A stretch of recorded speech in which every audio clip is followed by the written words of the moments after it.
Hello, gamers. Hi. Hi. We are feeling many things right now. Hi. Hello. Hi, Echo. How are you doing? How's it going? Oh, since it's so dark out again, I may need to adjust the white on my light. But yes, hello. Persona Champions Akechi versus Akinari. I don't know who Akinari is, but they have no chance. Hello, Ren. Hello, Faith. Hello, Ash. We are going to finish this case today, and I hope we get a face reveal today. I wonder who it could be. Oh my god, I wonder. He's the best social link in the series. What game is he from? I keep forgetting to vote in the Persona Champions, because, like, I can't do it on mobile. So I want Akechi to lose to somebody that would be funny. Like, last year was funny, getting up to the finals and then losing to Nanako. Deserved, because Nanako's the best. Face reveal at 20,000 subs, heart emoji, yay! Yeah, I want him to lose to somebody funny. Like, it probably isn't gonna happen. It seems unlikely to happen, but I want him to go up against Adachi. I think that would be funny. Or goodbye, Goro. Hello, Loki. Yes. Man, can we get a third goodbye Goro scenario this year? That would be great. I think both times he lost to somebody who he had something in common with. First time was Naoto, another detective, and then Nanako, another Justice Arcana. So, what would be funny to lose to this time? Is there another character that just, like, trauma jumps out of nowhere sometimes? Because if so, I think they should beat him. I'm trying to think. I can't think of any in P4 that really do that. I don't know. But I need to vote. I keep forgetting. I saw Makoto Yuki beat Ryuji. I did see that. Today, Margaret versus Sai, Mitsuru versus Akihiko. Ooh, oh, I wonder how that one's gonna go. Mitsuru versus Akihiko. Oh, that one seems kind of tough. I mean, I don't know too much about them, but I did meet them in a little bit. Most cruel is Kanji. Oh yeah, Kanji versus Sojiro. Oh, how? Yeah, JP fans don't really like Ryuji. Yeah, I did hear about that. But he's in my heart. I love him very much. But Kanji versus Sojiro. Why must we choose between two kings? What other results have we got already? I'm trying to think. It's been I need to look through all the, I should probably vote, but I'll do it later. I'll do that later. How many pulls in the first round do we have left to go? Akinari better win. I don't think that's gonna... You know, if I had to just sit down and talk with coffee, exactly! Man, I need... Oh god, now I need a Kanji Sojiro father-son relationship. I need that very much now. Just bros. Joker and Sumire out already. Who was Joker up against? And Sumi was up against... I can't remember. Who were they up against? Whoops. Man, I'm excited. We got like one more week until Tactica! I just want to see Akechi again. That's really what I'm excited for. But yeah!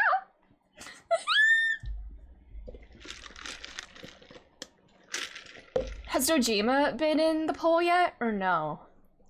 Oh my god, if they put Dojima versus Adachi, who's winning the Dochi War? Oh my god. Listen, I know Doshi's kind of like a crack ship, but some of the content I see of it, and some of like the headcanons that I see of it, or even just canon stuff that like Dojima really trusted Adachi, introduced him to the family and everything. I see where you're coming from, okay? Dojima tomorrow. Do we know he's up against yet? Also, is Nanako even in the poll at all? Or do they not have her in it because she won? Is she not getting a chance to defend her title?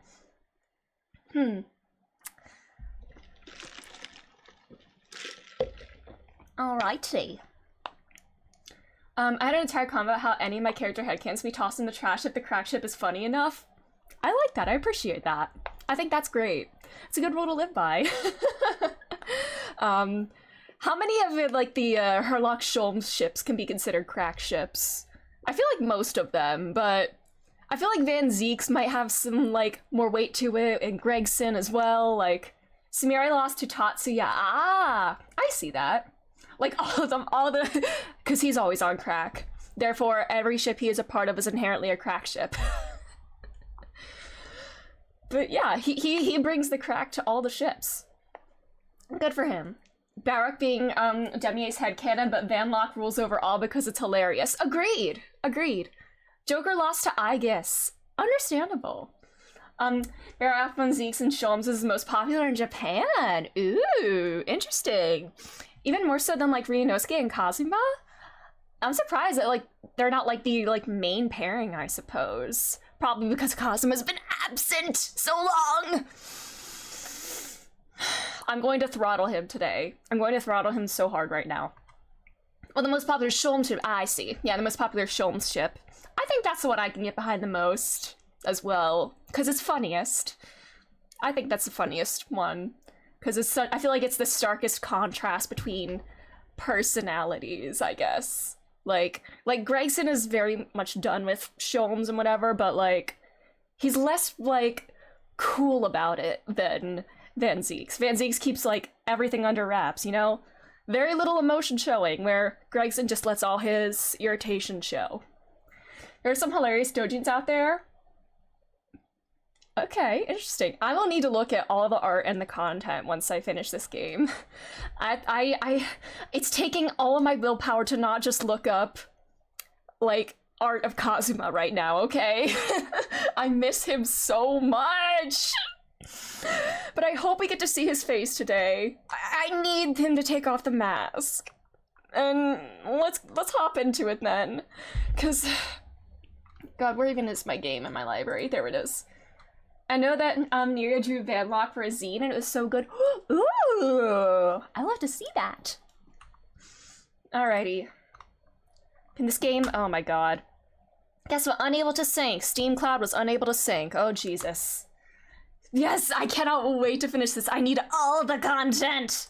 I can't wait to look at everything that, like, I haven't been able to before. Steam Cloud unable to sync. Great. Hold on. I might need to do something here real quick. I hope I don't have to restart my computer. I shouldn't have to. Might need to just... I don't know why it's doing this. Steam client. End task. And why are there like 5 different Steam clients in my task manager? If I completely end them all, and then reopen Steam, that helped before. Hopefully it'll work again. Because if not, and if I have to restart... Oh, Steam's updating, alright.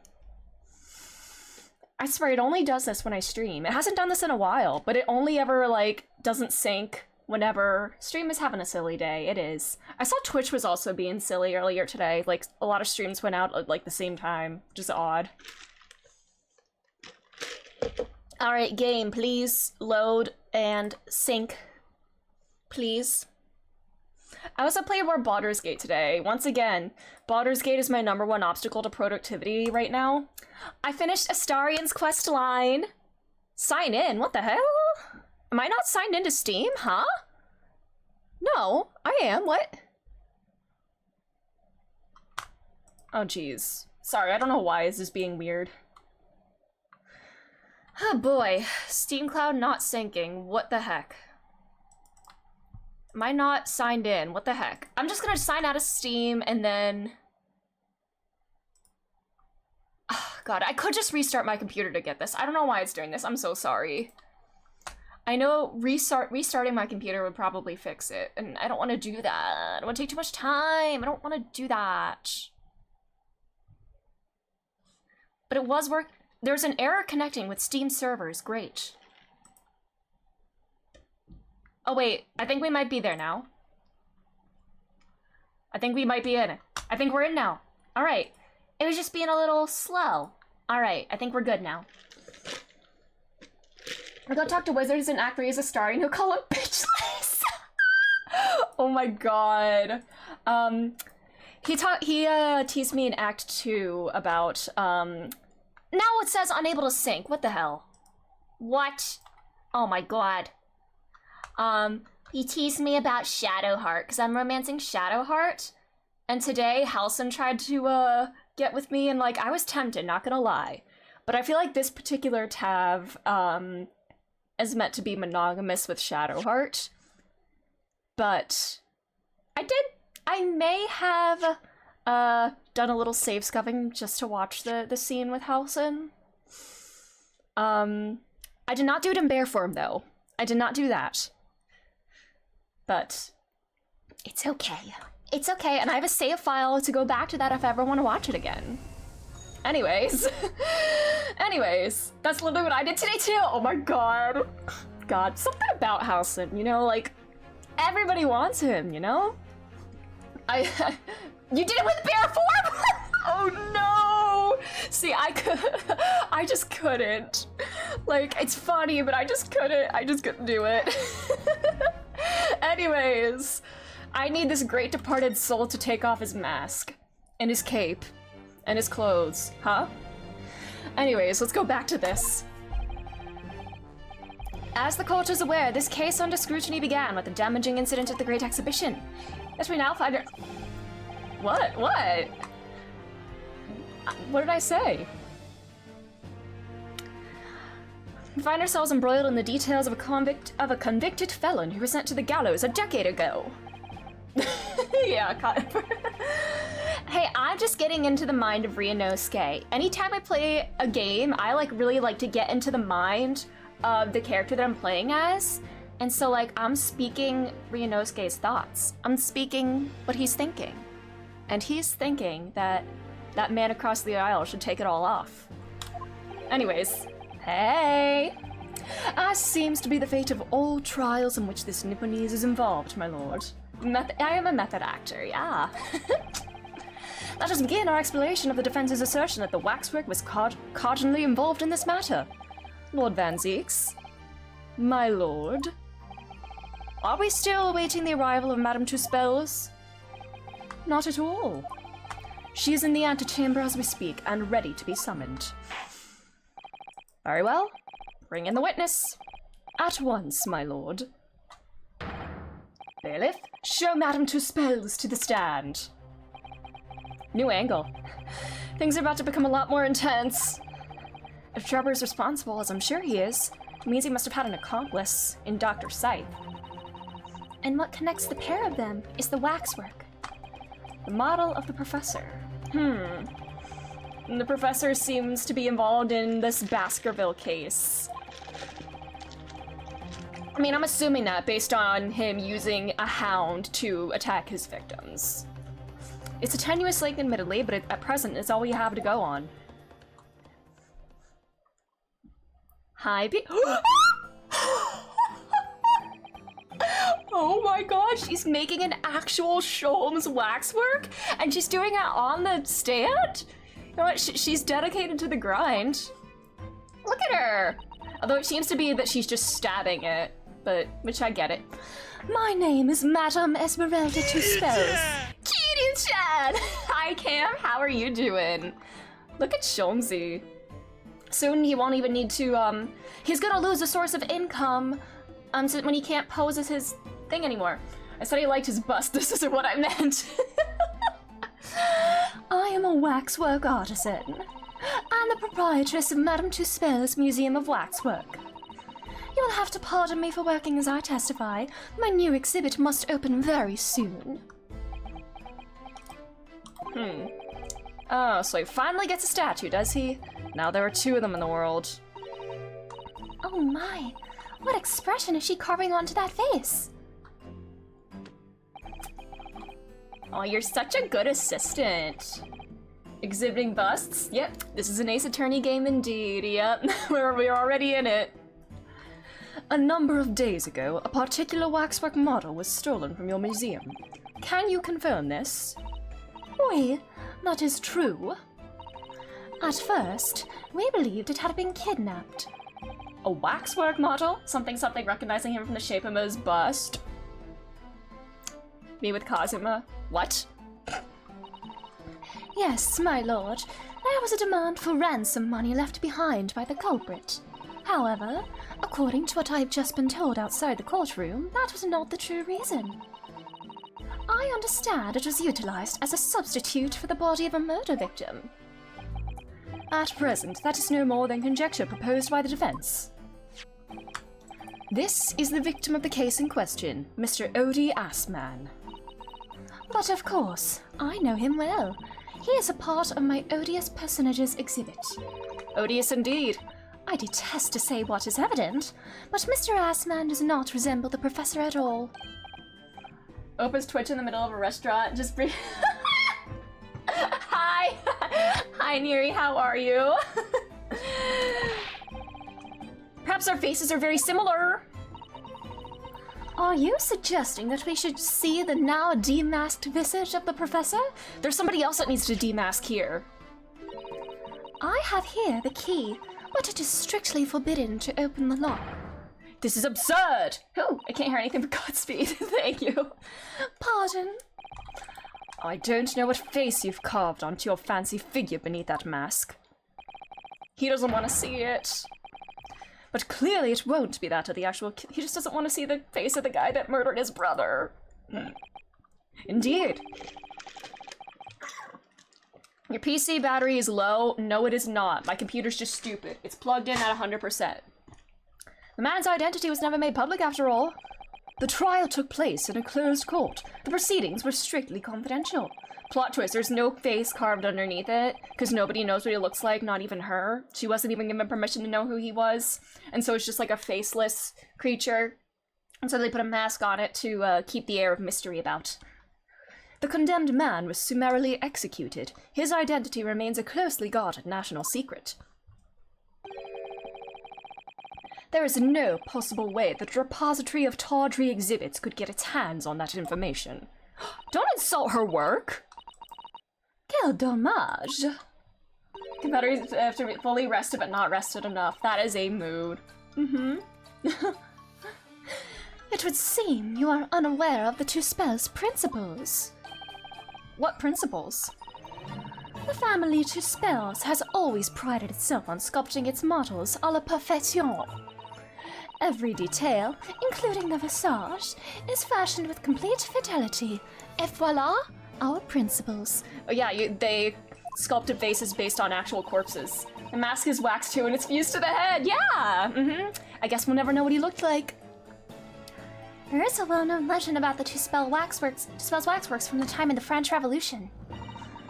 A member of the Two Spells family is said to have made a waxwork of the queen who was executed. Oui, that is true. It was a century ago now. I believe the queen's face was carved in the minutes following her death, actually, at the guillotine scene. You are correct. The model is on display still today in the House of Horrors. We Two Spells will stop at nothing to obtain a faithful replica of our subjects. Dear me, a somewhat disturbing tenacity of purpose. It is the only way to obtain a truly lifelike representation of the subject. And it has been my family's secret for generations. And now you just revealed it. Beneath that mask? Oui, the true visage of the killer is there. This is ludicrous.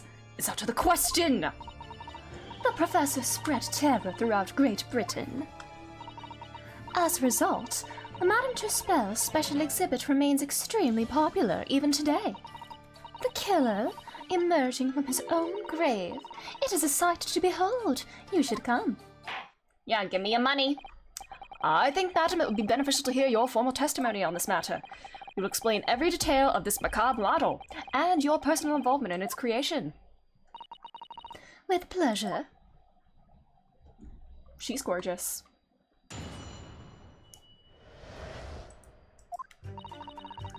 The special exhibit in the House of Horrors is based on a rumor that shocked society in London.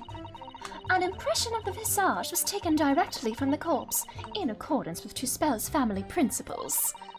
I enlisted the aid of the gravedigger, and created a mold for the head in the cemetery just before the interment. I hid myself until he gave me a signal. I was there for a very long time. That was just 10 years ago. You're 26 now. You were 16 years old, waiting to see the face of a dead man like this? Jeez. As the dawn approached, I was very worried that I could be discovered.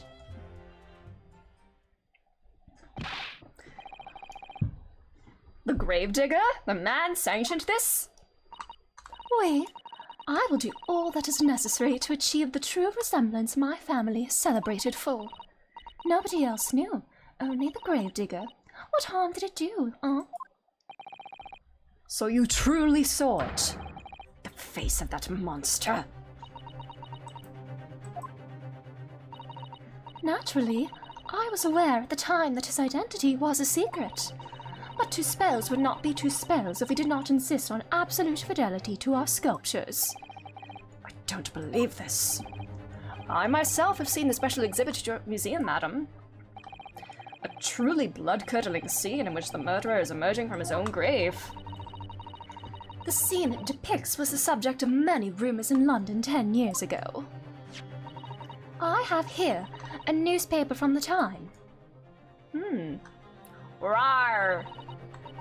What if Enoch was the gravedigger? The special exhibit was based upon the picture in this article. It was the most detailed account of what happened, as reported by the eyewitnesses who saw it. Rawr! Rawr! Ho! That's what he's saying as he's crawling out. Rawr! Man rises from the grave. It's too absurd for words. The public enjoy absurdity, monsieur. That is why I have reproduced the scene as carefully as possible in my museum. And it's waxwork from that exhibit that was stolen some days before the incident at the Great Exhibition, wasn't it? That is correct. The professor you see before here. Whereabouts are we at? Hi, Hogu. We are at the last part of the trial. We're on trial part 4, which I'm assuming is the last part. We have Miss Tuspels on the witness stand now. I should probably look at this. Oh, ass man. Oh! Oh, ass man. I see. I'm trying to see if this, okay, that is the, same, was Mr. Assman the, what's his face? The gravedigger then? Or the artist? Because that signature does look like, this one. Because I was wondering if he didn't actually sign it, then it would be null and void, but... Charles Darwin! The foul issue, the great stink! Anyways. Counsel for the defense, proceed with the cross-examination. This waxwork links the Drebber to Dr. Scythe, and there has to be some reason for that, which hasn't yet come to light. But I'll find it. I'll get to the bottom of what really happened. I'll prove that Dr. Scythe and Drebber were in on this crime together.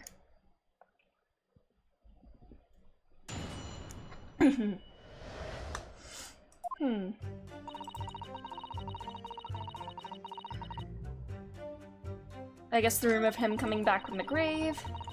Directly from the corpse. Hold it! Is that true of every waxwork in your museum, then?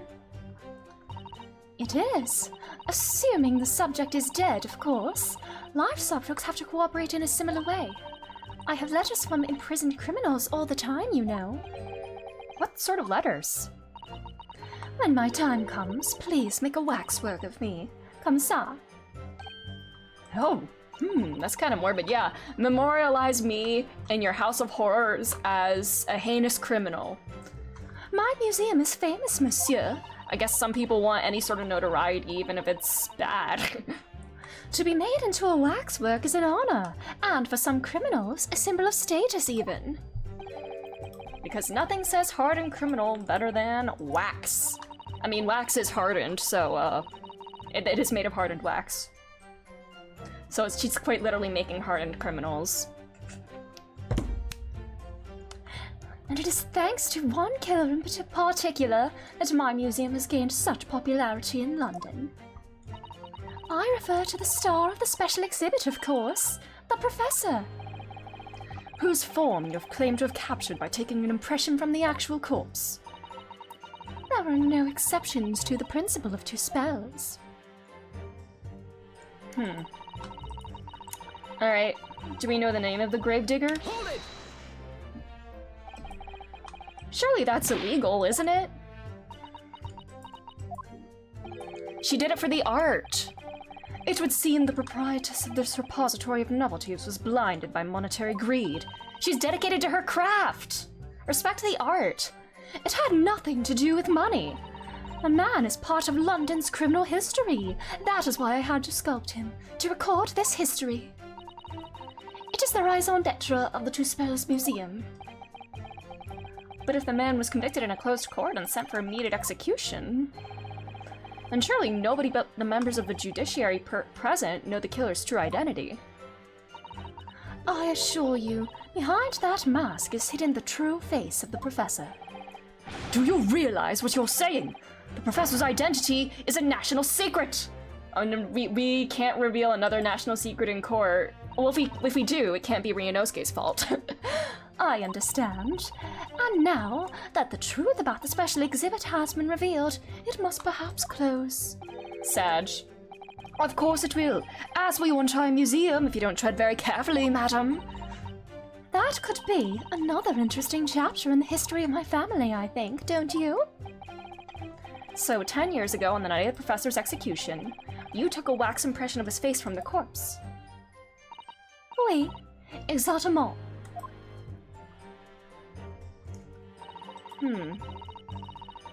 So you were in cahoots with him. You were there longer than you expected to be? I had some difficulties in capturing the subject's form correctly. As I removed the mask, the mouth of the cadaver fell open, and I had some problems with the chin. He doesn't have a chin! It's Gregson! Dare I ask? The man had been dead for a short while already, you see.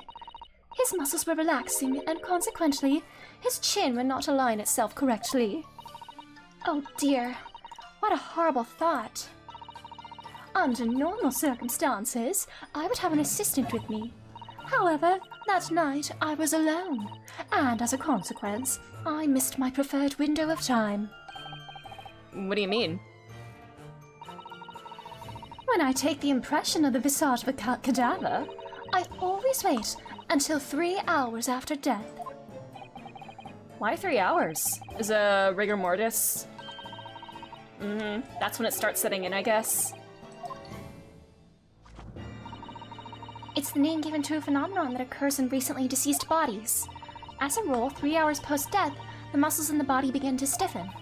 By approximately 10 hours post-death, the entire body is completely rigid and inflexible. And then from that point on, the muscles slowly start to revert to their relaxed state. The effect is often used to estimate the time of death when a body is discovered. Well, that was an education. If a slightly scary one. You learn something new every day, Ryunosuke. As the mademoiselle says, rigor mortis commences 3 hours after death, and it starts in the jaw. Does the waxwork have a misaligned jaw then? Or...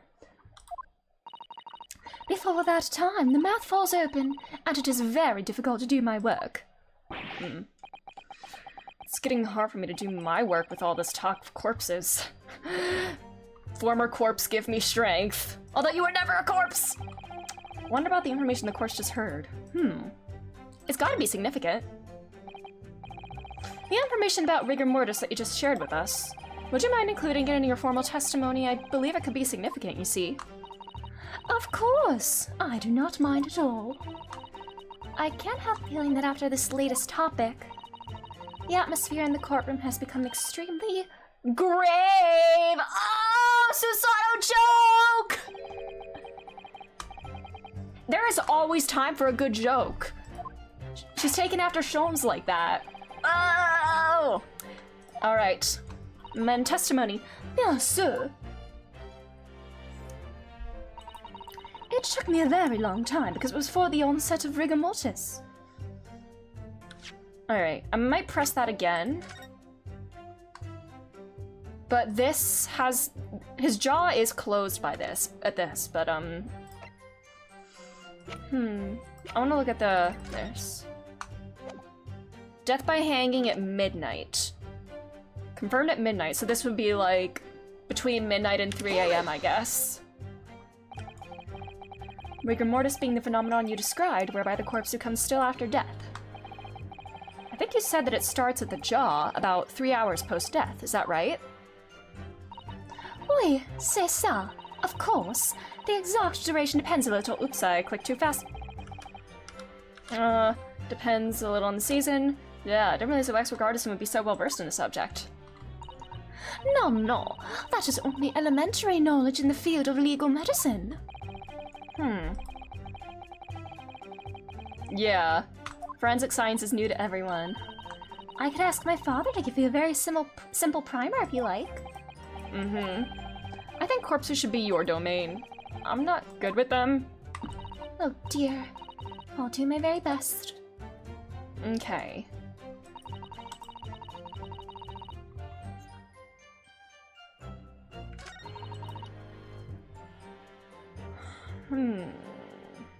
This has to be relevant somehow. What are we gonna...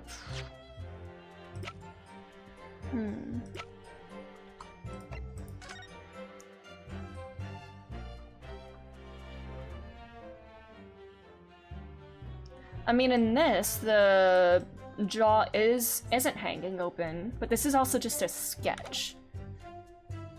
An eyewitness. Let's just see what happens here. Hold it! You say that dawn was approaching? What was the time of day then? Approximately. Well, I could not say. But when I left the cemetery with my utensils and wax, the morning light was becoming visible. The execution took place on 17th of June, which had the earliest sunrise of that year. Indeed it did. First light would have been around 4:40 in the morning. That really is early. The fact is, I had very little time, so I finished my work in a half hour. It was necessary to complete the impression and bury the body before daybreak, of course. If somebody had discovered me there, it would have been a catastrophe, so I had to hurry. Mr. Shulms, yeah, he's getting stabbed a lot. You certainly appear to go to extraordinary lengths for your work, madam. Huh. Let's say yeah. It has probably something to do with the time, yeah. Alright. Cause the autopsy said around midnight. You're quite right, Mr. Naruhodo, it is intriguing. A sunrise at 4 in the morning would be absolutely unimaginable at home, wouldn't it? That's not quite what I meant by significant. So maybe not with the rigor mortis, but something with the time is what we wanna... And half hour before sunrise.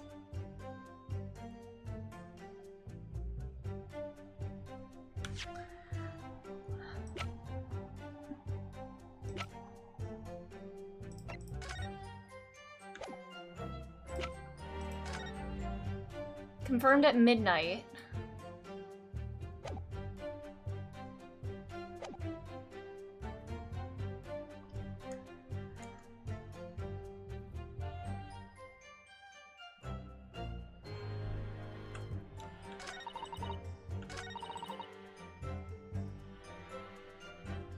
Hold it!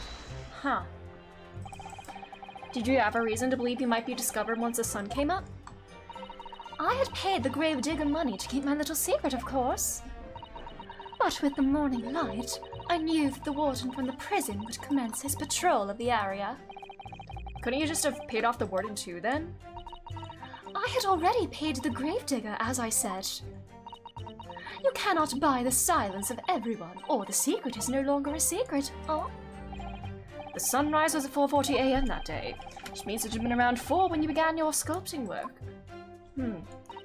Oi, that must be correct. That would be when the gravedigger gave me the signal to come out of hiding.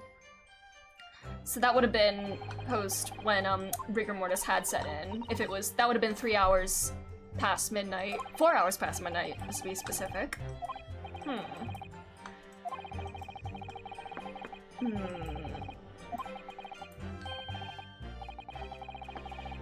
we gonna use the,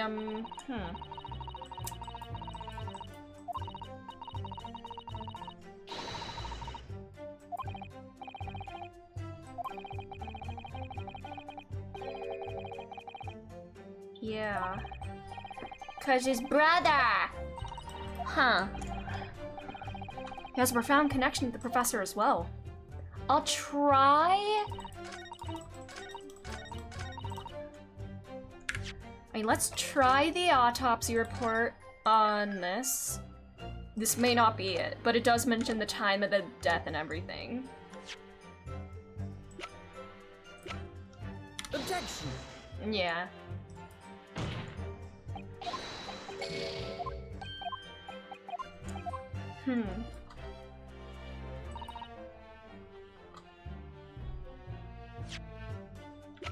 Or would it involve this?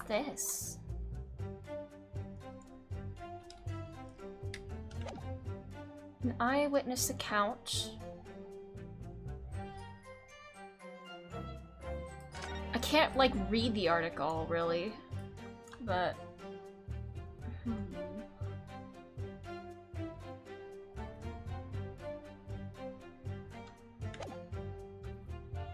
Huh.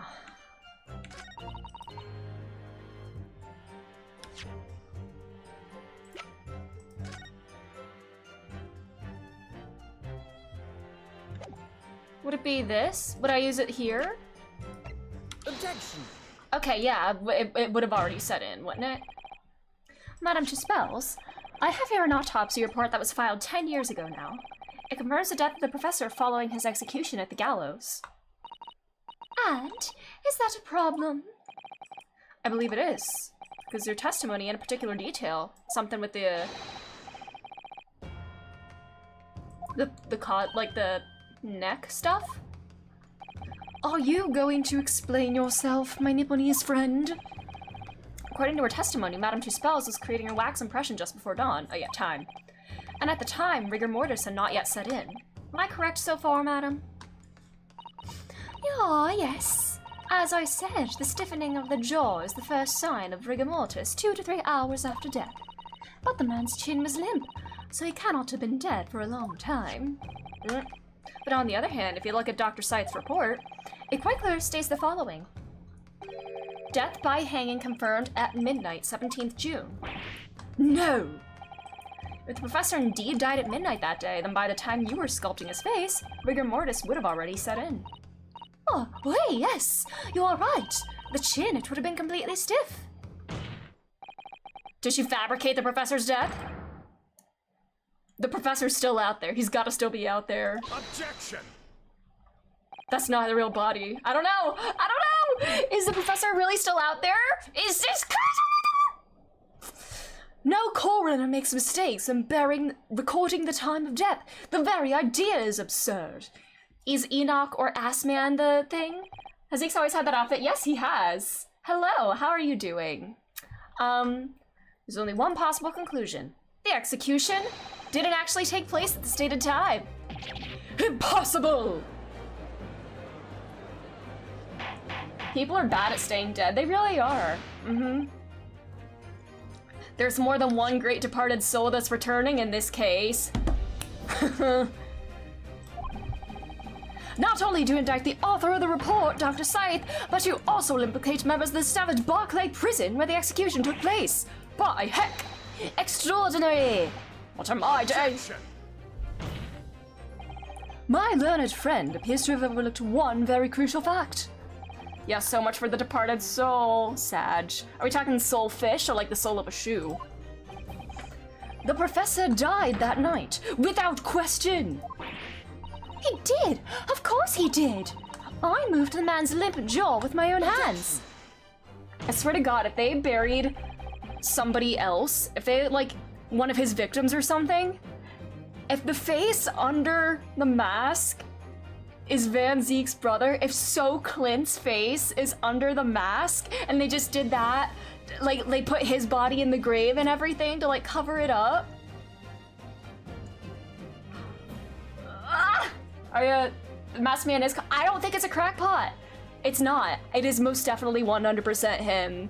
He's swinging his sword around and everything. We're up to like the departed trio. We are, true. Yeah, it's no longer a soul or a duo. It's a trio. Professor died that night. What if he didn't die at the gallows? Oh. Didn't die? Are you insane? What exactly are you suggesting did happen in that case?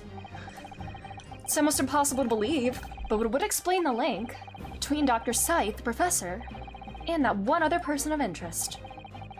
I have evidence that will explain exactly what I'm suggesting happened that night.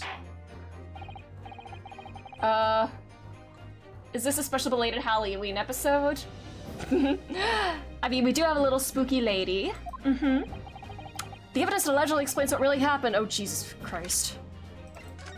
Jesus Christ. I mean, the witch isn't on trial, per se, but we do have a little witch lady here.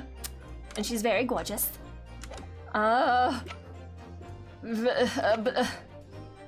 What really happened? Was this man buried alive, or was he killed? This was the real professor, maybe? And then he was killed, and then Enoch is the imposter professor? The imposter, the sus, and Drebber. The real Drebber's dead, and I don't even know. Oh my god, what did she do?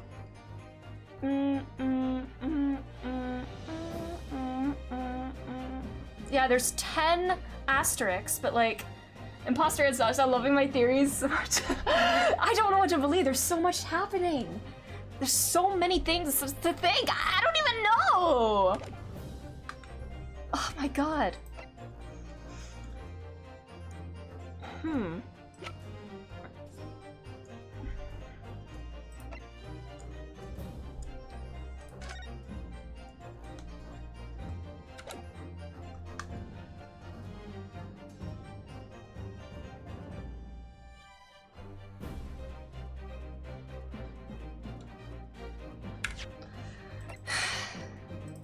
This is probably not gonna be it, but you know what?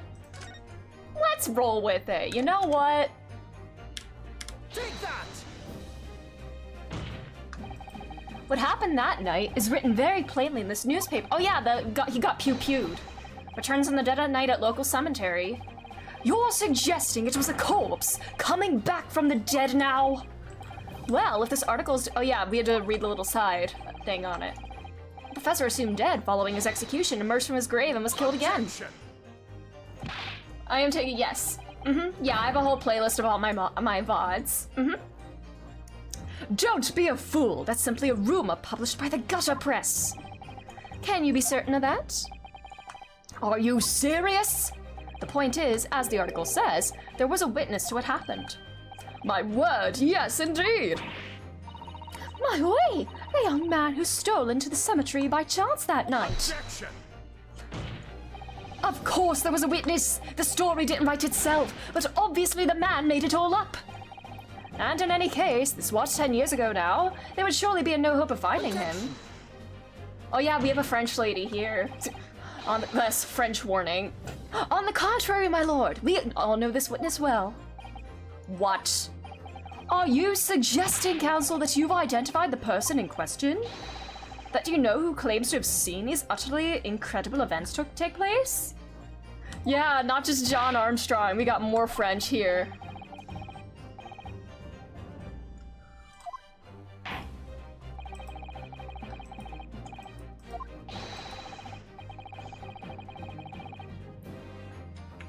Okay, they're not talking about... I mean, obviously it's Enoch Drebber in there. Is that what we're going with?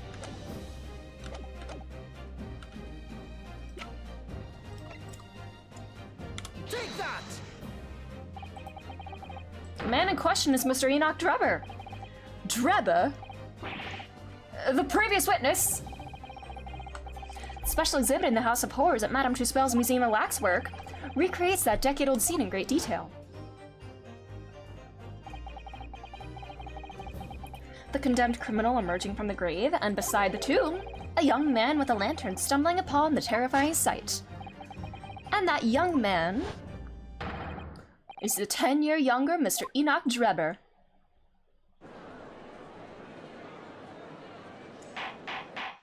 Order!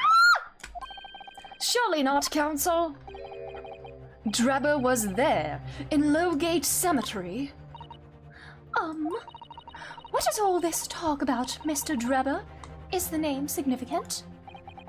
Of course, Madame Two-Spells doesn't know, does she? Unless she was in on it! It's extremely significant, madam, to your situation as well, in fact. What situation? Does she not know the name of the man she sculpted, the witness? The theft of the professor waxwork from your museum some days ago was perpetrated by the very same man. No! But that would mean... Santa, well, yeah, we have Jigoku is the Japanese judge's name. Does the Santa judge have a name as well? Well, obviously it's Santa or Nick. Saint Nicholas. First name Saint, last name Nicholas. Madame Two-Spells, it would appear you know the name Enoch Drebber. Yes, I know it. But from long ago in the past. What? When did the masked man? He's been there since the start of this part of the trial. Oh my! Good gracious! Explain yourself. Tell us everything you know. Yes, of course. So she did know it was him, obviously. The story of the young man and the terrible sight he witnessed in the cemetery 10 years ago was published in every single newspaper in London and throughout Great Britain. He is kind of hidden by Van Zeke's broad shoulders, so to be fair, when he leans over like that, he's kind of covered. However, in all of the articles, the witness was simply described as a certain young man. No details were published about his identity. His name was never revealed. That is, apart from in one newspaper. This one. This bad boy. The Daily Circus. It is the paper from which comes the article I have already shown the court.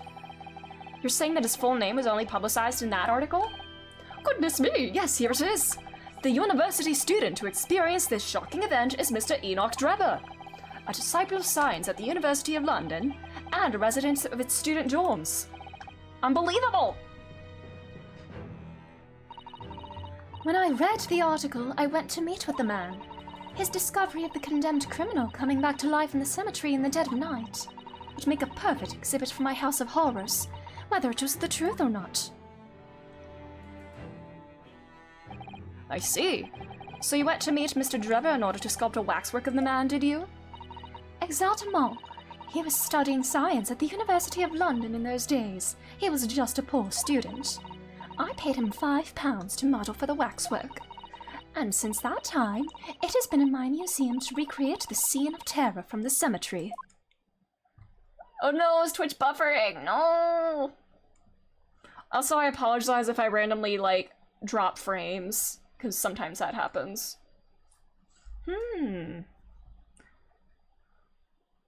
So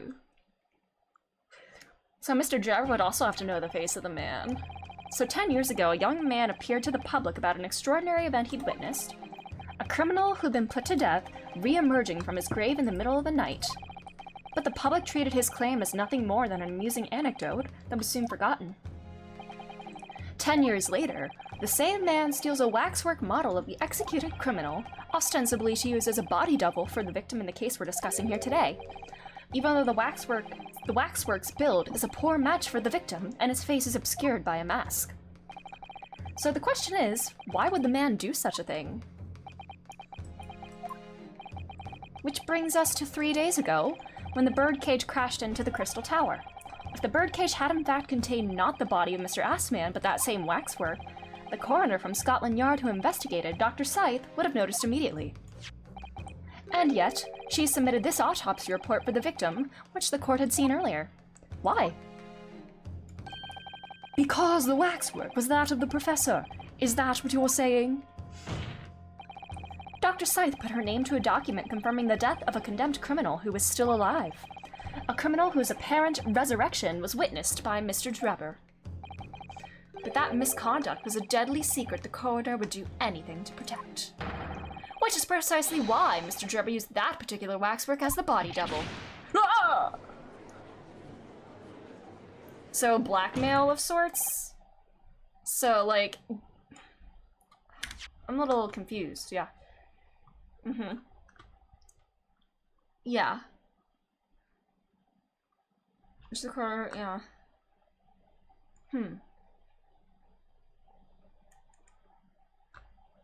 So yeah, so Drebber knew that he wasn't actually dead. And Courtney had kind of covered up that fact. So I guess it was like blackmail of sorts. Alright, the defense is determined to find out exactly how the coroner and Mr. Drebber are connected. I need here to open another wine bottle, please. But according to the missive I received this morning through the prosecutor's office, Dr. Scythe is unable to participate in these proceedings. Maybe Strongheart wants to cover something up, huh? I don't trust Strongheart. She told us so herself, didn't she? Lord Van Zeeks won't be summoning me as a witness. Lord Strongheart has forbidden it. Lord Strongheart? The Pandora's box you were warned about is the Professor case. But please don't make the mistake of thinking you'll get any information about it out of me. What did... Was she under an NDA or something? Did NDAs exist at this time? Something happened on the night of that killer's execution 10 years ago, and surely nobody would want to get to the bottom of that more than Lord Van Zeeks! Yes! Come on, we're gonna get justice for your bro. The prosecution calls for the instructions that missive to be scrapped! Yes! Let's go, Van Zeeks! But Lord Van Zeeks, the missive was issued from the Lord Chief Justice's office! I do not give a fuck, Your Honor. The assigned prosecutor has the final say on policy in any particular trial. Ooh! In other words, me. I get to bend the rules if I so please. Thank you, buddy. Let Enoch Drebber and Dr. Scythe both take the stand together. I do not give a fuck, Your Honor. Yes. Order! Very well, I will report your request. Bailiff, send a subpoena with immediate effect addressed to Dr. Scythe of Forensic Investigation. The woman is compelled to attend on Her Majesty's orders. Alright then, Enoch Drebber and Dr. Scythe.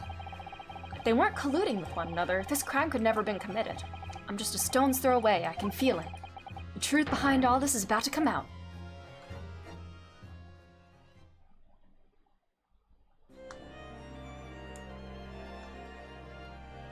Hi, Sholmesy. Can we get the Sholmes head's testimony? Thank you for your attendance at such short notice, Dr. Scythe. I'm disappointed in you, Lord Van Zeeks. You have completely betrayed the agreed policy of both Scotland Yard and the prosecutor's office. Betrayal is not in my nature, as long as the truth isn't compromised.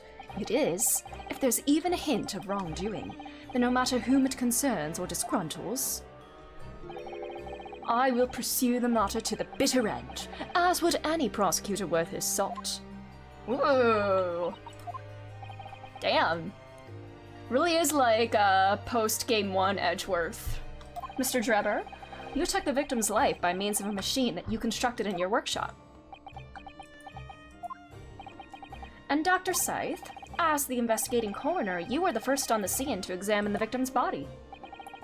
It is the belief of the defense that you collaborated with each other and were both complicit in this crime. And where's your evidence? At present, we have no definitive evidence, but we do have a very significant clue. What are you talking about? She reminds me of Vilvi. I see that with like the steampunk kind of thing, and he does kind of move like a robot. I'm talking, of course, about the waxwork. I miss Vilvi. Man, I miss the Flame Chasers. But like, I don't think I'll ever go back to Honkai Impact because just I don't have like the brain capacity for it right now. But that was fun. Vilvi had such a cool design. I loved her. The model of the killer known as the Professor who was sentenced to death 10 years ago. You don't need to tell me. I witnessed the man's execution with my own eyes, and officially pronounced him dead. Honkai Impact start. There are 2 Honkai games. Well, 2 currently running Honkai games. No, unless Gun Girls counts, but Honkai Impact 3rd is like an older game, and it's still ongoing, and then Honkai Star Rail released earlier this year. They're like in the same multiverse, I guess. Different universes, but same multiverse, if that makes sense. I'll enter part 2 around February. Ooh, interesting. That remains to be seen. Is that so? According to newspaper reports from the time, on the night following his execution, The killer came back to life. don't waste my time. And the sole witness to that mysterious event was you, Mr. Drebber, wasn't it? I need him to start dancing again. If what you saw in the graveyard that night 10 years ago wasn't some chilling fiction, but reality, it would make you privy to a very great secret of Dr. Scythe's.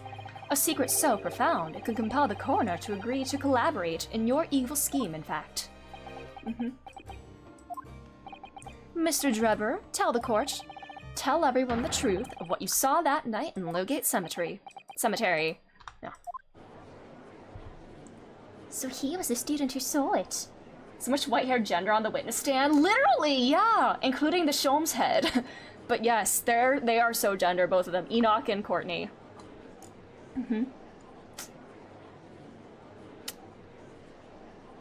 All the rumors around him. Is he about to snap? I need to see him snap. Yes! Go, white boy, go! Start dancing. Please start dancing. What an interesting twist. When at the time, not one person would take me seriously.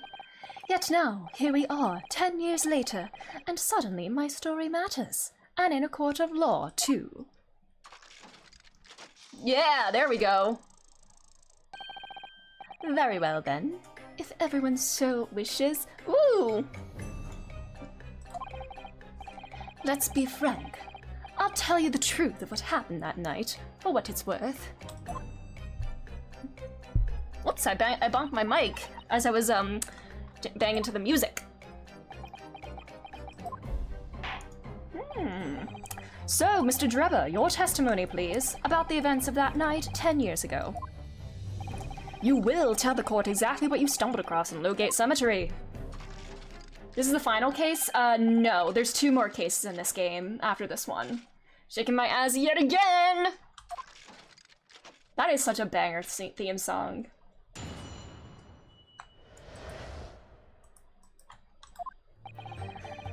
The reason I was in Lowgate Cemetery all but 10 years ago was for a spot of moonlighting, shall we say. Yes, the illustration in that newspaper article was based on what I witnessed that night. But thinking back now, I realized that I never actually saw the professor. Soon afterwards, I was visited by a young woman who sculpted a model of me from wax. Then I gave up on my dream of becoming a scientist, and it was all because of that newspaper article. Okay. But I guess people be like, oh, I saw a man come back to life! You're claiming you didn't actually see the professor now? He said, it is what it is. Of course, you'd have to have a screw loose if you believed a corpse could come back from the dead.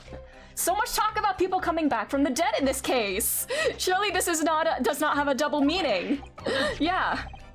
So you're saying this article is not worth the paper it's printed on? I think that would describe it perfectly, yes. Okay, so wait a minute. I'm thinking now. If he says this article, he's kind of suggesting that it ruined his reputation, I guess. People thought he was like insane or whatever, or like just he gave up on becoming a scientist after it. And the artist, Mr. Odie Assman. So that would give us a motive for kind of, for Mr. Assman kind of suggesting to the public that Drebber wasn't right in the head. If the details in the article aren't true, it nullifies the argument for why Mr. Drebber and Dr. Scythe would have been working together. So he's discrediting himself to cripple my argument. Tell me, witness. You claim to have been in the cemetery on some auxiliary business. Can you elaborate? This case it's happening in the present, actually. This case is happening in the present. We're just talking about a case 10 years ago that connects to what's happening now. That's right. Grave robbing, to be precise. I did a little of that in Baldur's Gate, and I felt kind of guilty about it. As you know, Lowgate Cemetery is at the rear of Barclay Prison. So among students at the university, it had a reputation for being haunted by the ghosts of condemned convicts. So, yeah, she did come back to London. Grave robbing, you say? Yes, exhuming fresh corpses to sell is reasonably lucrative. Jesus Christ. Of course, I never laid a finger on any valuables buried with the dead. Were you trying to, like, sell their bodies on the black market or something? So you were one of those so-called resurrectionists, a particularly unpleasant scourge on society. Actually, my fellows and I went by another name, the Repurposers. That real thing that happened in history? Oh my god, that's actually kind of horrifying. Let me go body snatching. Yes. which Crowley? Are you talking like Good Omens Crowley or Supernatural Crowley? Because I've not watched Good Omens yet. I read the book years ago, but I haven't watched it. But when I hear Crowley, I also think of Supernatural Crowley. Good Omens, okay. That's probably better than Supernatural Crowley. Also, happy 2 days ago, happy 3 years of Destiel Gate. It's been 3 years since we had the Castiel confession. Woo! Woo! They dug up bodies to sell them, usually to doctors for forensic medical purposes. That's freaky. I only took the bodies, not the cash. Yeah, I mean, like, what are the bodies gonna do? The bodies weren't gonna, like, have any purpose otherwise. Yeah, it's been 3 years. Automod. I think that should be allowed. Castiel has been stuck in super hell for 3 slutty years. Rin has been the latest victim of automod. The history of body snatching is fascinating. I'm intrigued now. Well, anyways. Yeah, Reaper, beyond pale, you have divine retribution. It's okay, paid automod off. Good for you. I think I suffered retribution enough. Yeah, automod. At least we can say gay ass now. Yeah, no sluts. Wow. I can't believe automod is slut shaming. So trying to say slutty. They got me again. Man, I did enable gay ass, so that is allowed now. I need to change slutty. Cause, yeah. The Daily Circus eventually unearthed my name and put it in print. It caused me a great many headaches. In the end, I had to leave the university. And there's our motive. There's our motive for getting rid of Mr. Assman. That was the only paper with the bad grace to identify me unambiguously, I might add. Speaking of gay ass, what? Oh my god! It doesn't work as 2 separate words. So it worked as one, it accepted it as 1 word, but I need to fix it for 2 words now. Oh my god. Out of interest, who drew the illustration for this article? Yes, that was the reporter who exposed me. He sketched that right in front of me as I described the scene.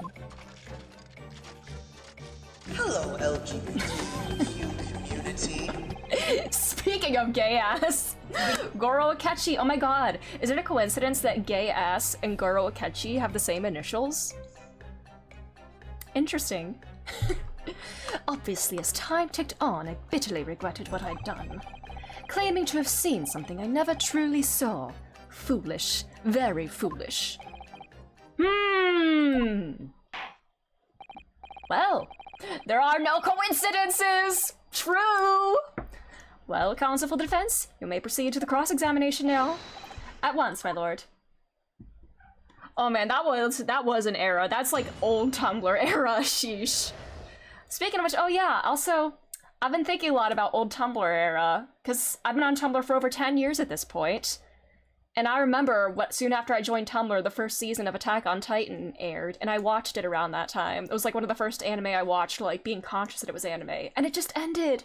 I've yet to watch the last episode, although I know a lot of what happens, because like manga spoilers are hard to avoid on the internet. But I remember watching like the very first episodes when like the "What is it, Aaron? Look at all these big ass trees," and the Sync fandom were like the big memes of the back then. Yeah.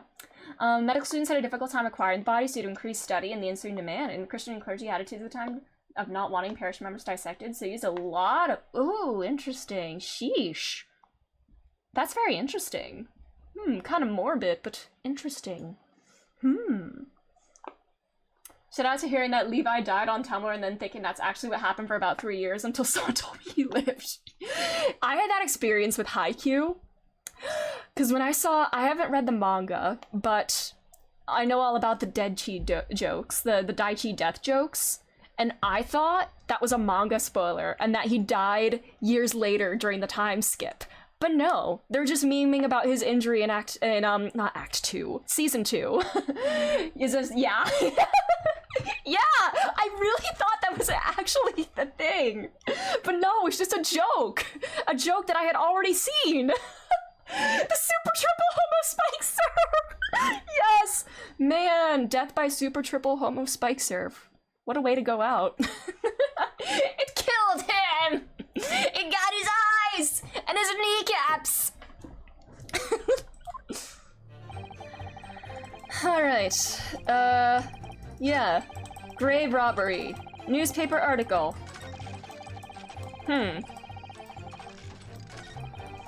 I want to press you about this. Hold it! Anything but the kneecaps! This article, you mean, published by the Daily Circus? Yes, somebody informed the dean that it was my name that appeared in the article. And carelessly let slip that after night I was digging up graves. Hardly a model student, you might say. The university's reputation was execrably, I don't know that word. I was defiled, and I was expelled as a result. Mon Dieu, I had no idea. And having been run out of university, you found employment in a somewhat specialist trade. You combine your knowledge of science with knowledge of stage magic to create various experimental machines intended to demonstrate never-before-seen technology, and you use those deceptive machines to trick the government and private investors into giving you money.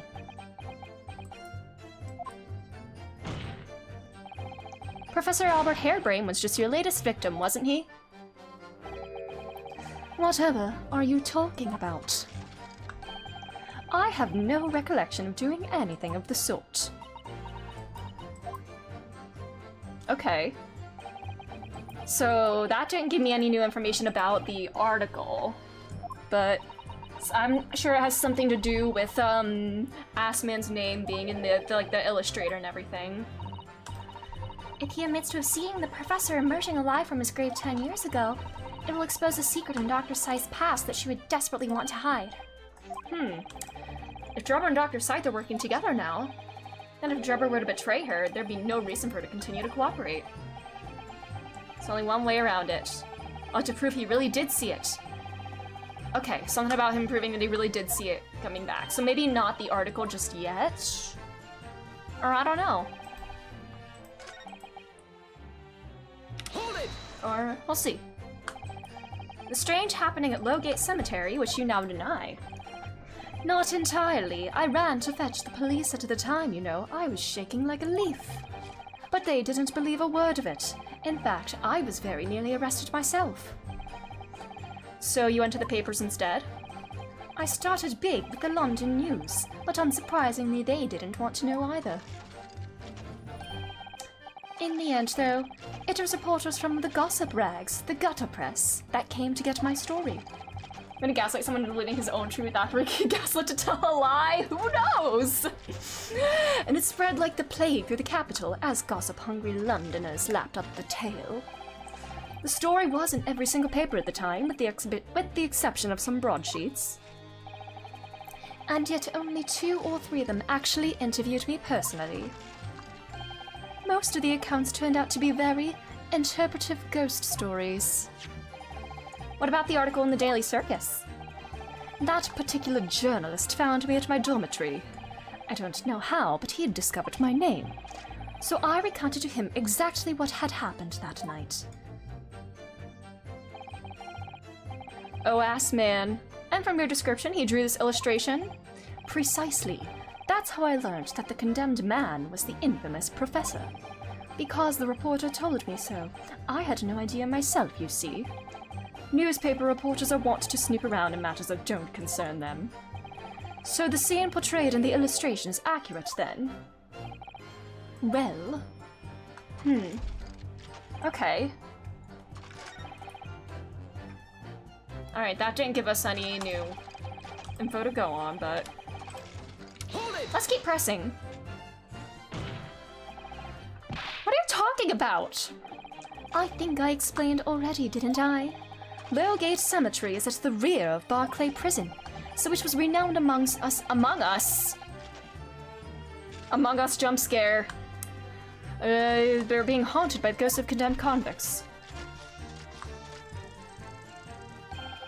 For some absurd reason, I was scared of the graveyard at night, and as a result, only too willing to believe that nonsense about the dead coming back to life.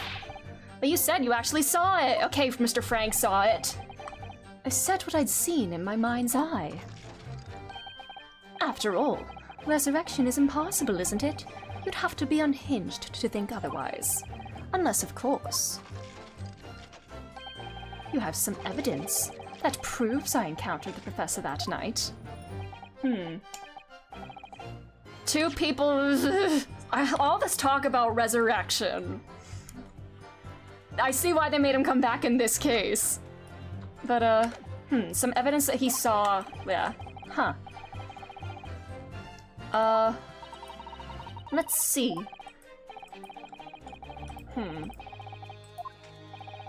The point is, that night was a pivotal moment in my life. Alright. I don't know if there's any new evidence that we would get based on pressing any of these remaining statements, or maybe not. I mean, he's claiming this is not what he saw now, but do we have anything that's suggesting that... Do you have a camera? Oh wait, yeah, we haven't used the camera yet, and then there was like the blood stain there. Yeah. There was nothing in here though, because this is just a prop camera. We don't have like an actual one, but... Huh.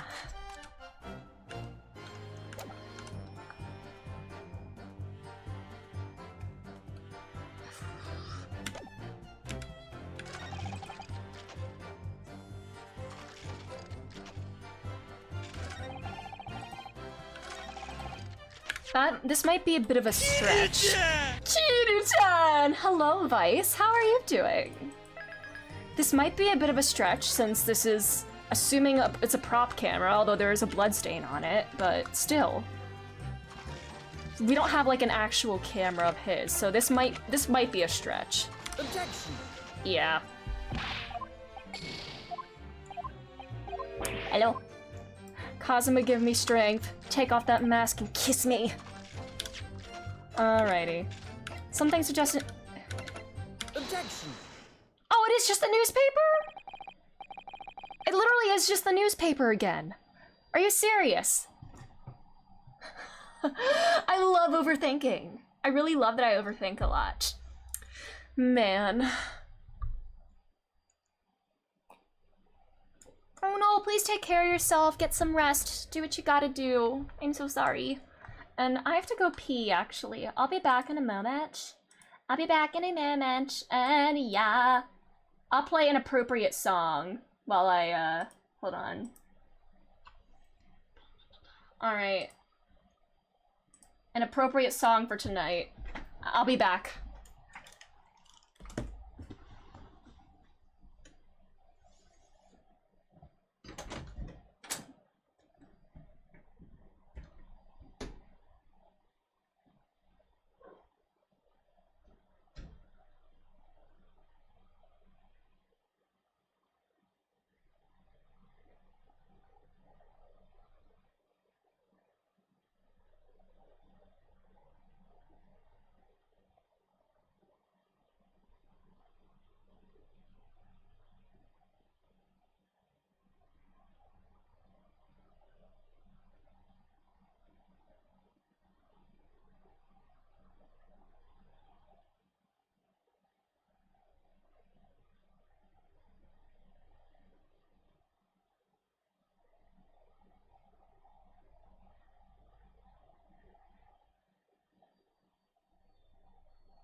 see through dreams can't come true.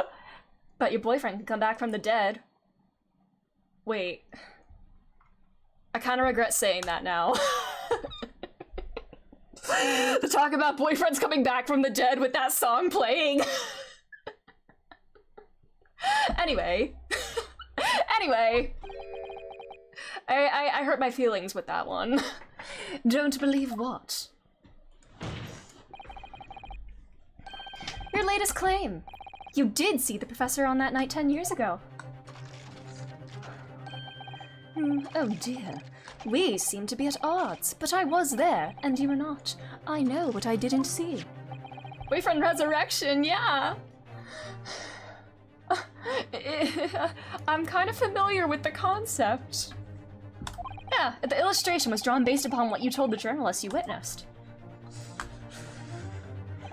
A figure emerging from a tomb, wearing an iron mask.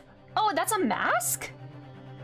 I couldn't even tell what that was. I thought it was just like a zombie skull face or whatever. Yes, when the killer was tried 10 years ago, it was decided in the closed court's ruling that the man would wear a mask to hide his identity. It wasn't to be removed even during his execution and subsequent burial. So how did Madame Two Spells get the mask? The mask? How'd she get the mask off to sculpt the face? Not even the prison wardens were to see the man's face, which obviously the provision of this mask was not public knowledge. So, Mr. Drebber, as you've just heard, a lowly student of the University of London certainly wouldn't have known about the condemned man's mask, so unless you'd actually seen the professor that night, it's inconceivable that the artist would have included the mask in the illustration.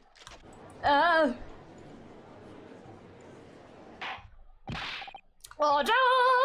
Well, Mr. Drebber?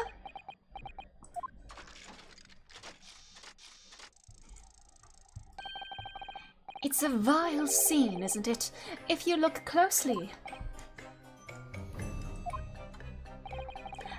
And I've already been at pains to point out, I was utterly petrified. Which is why I had it in my head that I'd seen such a blood-curdling sight. Are you sure that you don't have motor oil instead of blood? But afterwards I came to my senses and realized that I'd been mistaken. You're still saying you didn't see it? Bullshit.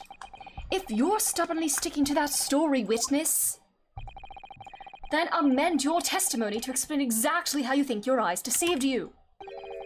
Of course, only too happy to oblige. I can't believe he's still not going to concede the point. Bro.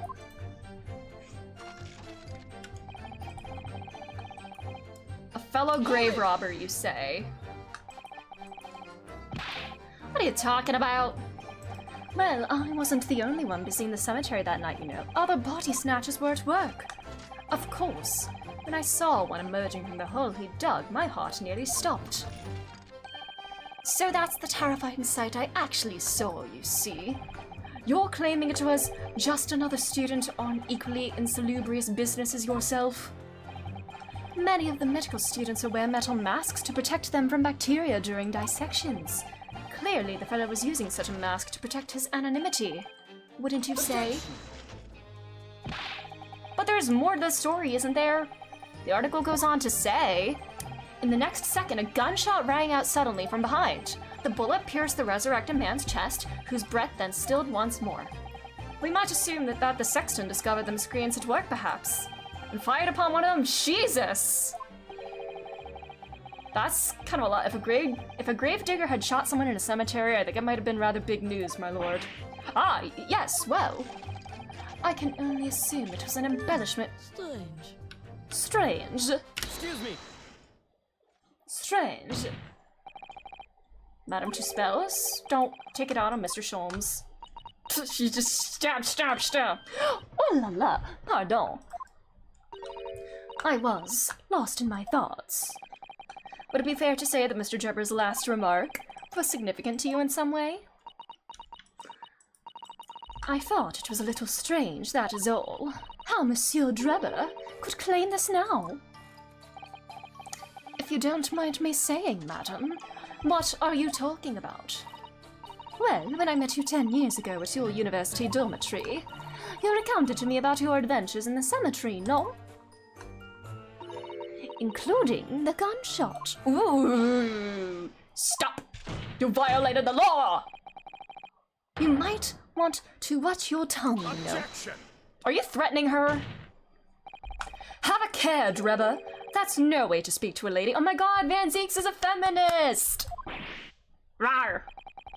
Please, Madame Two Spells, carry on. Of course. According to what Monsieur Drebber told me at the time, he did hear a gunshot from behind him, and the bullet hit the condemned man. I said nothing of the sort. No, you were very explicit about the details. Yeah, lots of things are happening. About the mask that the figure was wearing. And the blood that spattered over you when he was shot. Camera! And that's why she knew to include blood on the camera. Don't you dare tell a woman to shut up. Man, Enoch Drebber's not a feminist. Women evolved so much. They did, yeah. Would you trust Van Zeeks with your drink? He'd probably crush the glass that it was in or, like, throw it. So, no in that regard. I mean, I'd trust him to, like, keep it safe from, like... Yeah, he would just throw it. He has to respect women to make up for all his other issues. True, yeah. Hello, the Ibogani, welcome. How are you doing? Things are happening and, yeah, I'm having a lot of fun and things are happening. Mr. Drebber. Yes? You refer to the account just given by Madame Two Spells? I have no recollection of ever saying those things. Come on, do you really expect us to believe you? Control yourself, counsel. Will not permit baseless accusations in my courtroom. Is this where we're gonna bring in the camera with the blood spatter? Under the circumstances, I think it best that you supplement your testimony with a statement to clarify your position on this witness. Very well.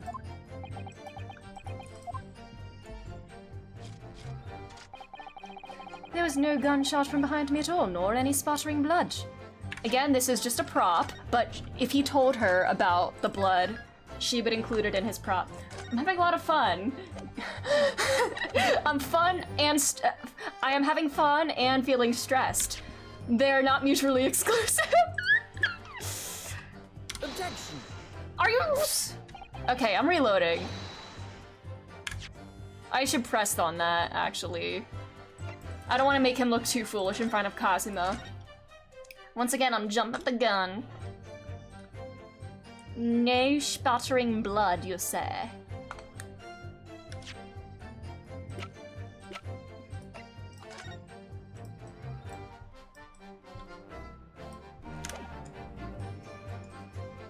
Kazuma will remember that reset. He knows I'm a safe scummer. I just safe scum earlier today in Baldur's Gate. Because I finished Astarian's personal quest, and I failed some checks at the end that led to him leaving my party permanently, and I was not gonna have that. So I did save scum to get the ideal outcome in that regard. Hold it! Yet Madame Two Spells has testified that you told her about both of those details. Not true, I said nothing of the sort. 10 years have passed. Without material evidence to the contrary, you have no grounds on which to question the witness's word. Camera! Tell me, Madame Two Spells. Oui? What exactly did Mr. Drebber say about the blood that apparently splattered on him? There we go. Alors, this is what he told me. All of a sudden, he heard a very loud gunshot from behind his back. I'm the world's biggest same scummer in Baldur's Gate 3. I do that too. I will save after, like, every turn in battle in case things go horribly wrong. The bullet hit the figure who was emerging from the tomb in the middle of the chest in his heart. One dreadful sight after another.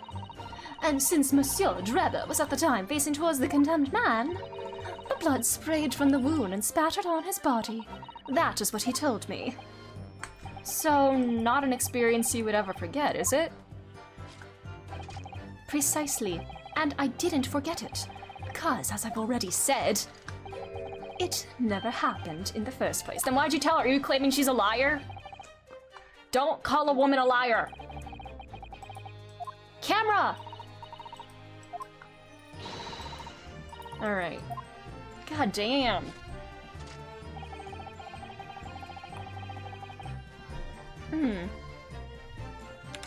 So if it's not the camera...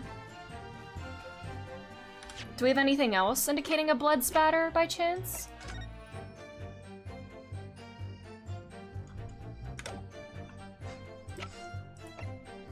Really, I don't know, like, what it would be if not the camera. Because she makes her props as realistic as possible.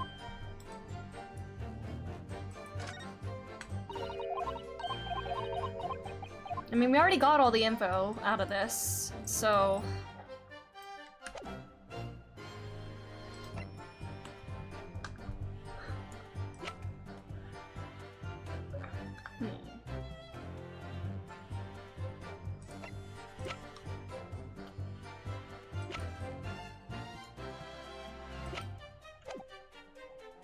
I want to just read this again.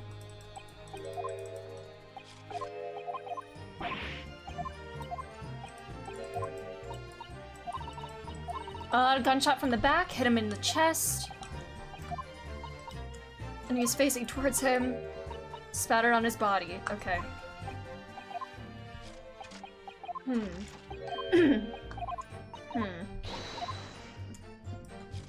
So if not the camera, what would it be?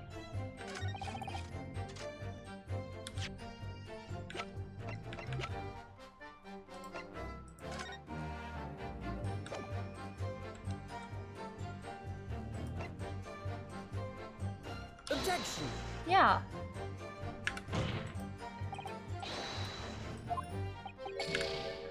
I don't know what it would be if not that.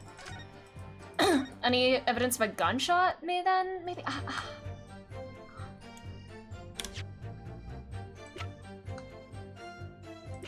I love presenting the same evidence multiple times in case it's somehow different the second time. Maybe this time it'll accept.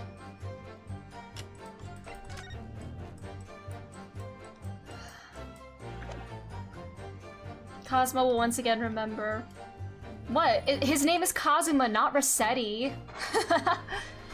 God, Rossetti used to terrify me when I was younger. I was so afraid of getting yelled at by him on my Animal Crossing on GameCube.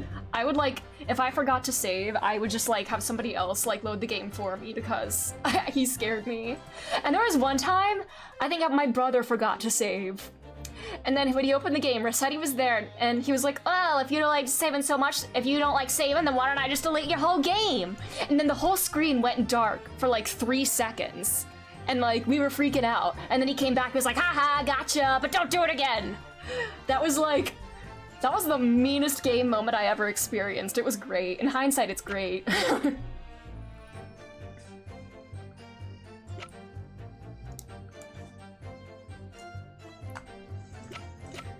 Oh, jeez. If it's, I swear to God, if it's this again. If it's the freaking... Objection! Okay, at least it's not that again. I think kids these days need that. True, yeah, that fear of God, exactly. Make Rossetti mean again. Make the villagers mean again. God damn it.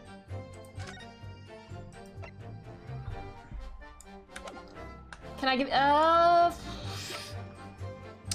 sure, I'll take a little hint, cause I am a bit confused.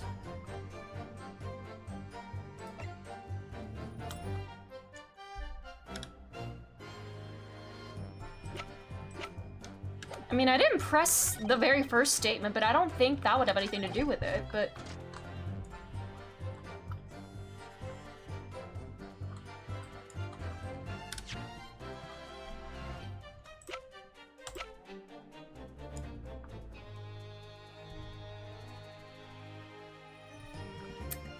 Examine evidence in more depth. Okay, so there's some things I haven't yet discovered, I guess.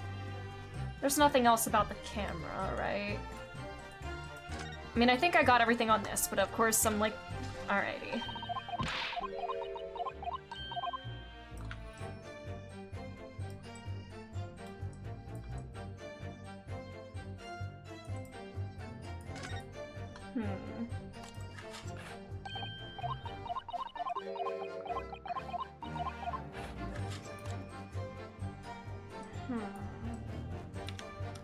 Unless the photograph is hidden somewhere else?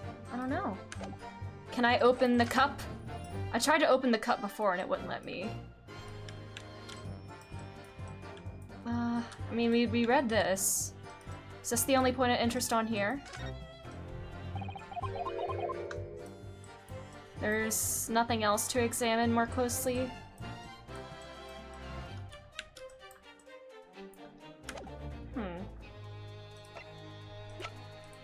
Anything else with the article, maybe?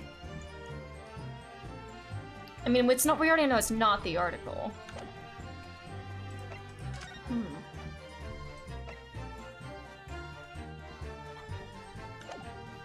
Something to prove that this is a lie. A gunshot, evidence of a gunshot. The gun shot out a bullet and it hit his chest. Oh, you realize what it is? Okay.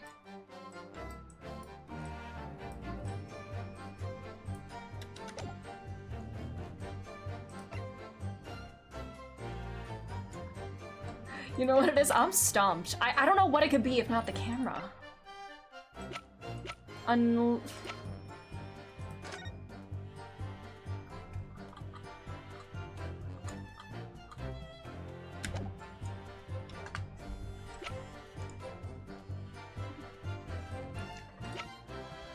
Okay, make sure I read all of his statements. Okay. I didn't press the very first one.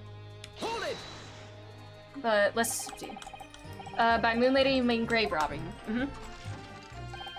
Surely you only need to look at the graveyard scene and my appearance to gauge that. The lantern and spade. It's a shovel! But who on earth would want to buy a dead body? Any major hospital. A hospital? In order to better understand the human body, the study of anatomy is crucial to medical science. I don't know, I just absorbed every single one, but at the detail character secondhand. I feel that. But there isn't a hospital in the world that has enough specimens to work with. Though obviously they can't openly express an interest in obtaining more by dubious means. As aspiring scientists, we young research students had no money to work with, as I'm sure you can imagine. So we made surreptitious arrangements with the hospital via some of our medical student acquaintances. We would never take anything of value from the graves. This is all for the furtherance of science, you see. That's what we all told ourselves every time we stole into the graveyard at night, spade in hand. Or is it a shovel? Is it a shovel or a spade? They had to call a spade a shovel! If you're caught, that would be bad. We students were caught between the hammer and the anvil. We needed funds for research. Hairbrain said the same. Yeah, he's like, yeah, I robbed a grave. Well, if you want to know why I was there at Lowgate Cemetery, that's the reason. But I never expected it to end the way it did. That I regret to this day. Alright, so maybe that's not the right statement then. I don't know. Or do I need to press something again? No gunshot.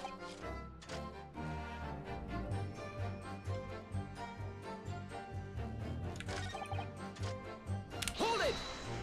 Did I press this? I did not. Oh my god, I didn't press this? Oh jeez. I didn't expect to run into her again like this 10 years later.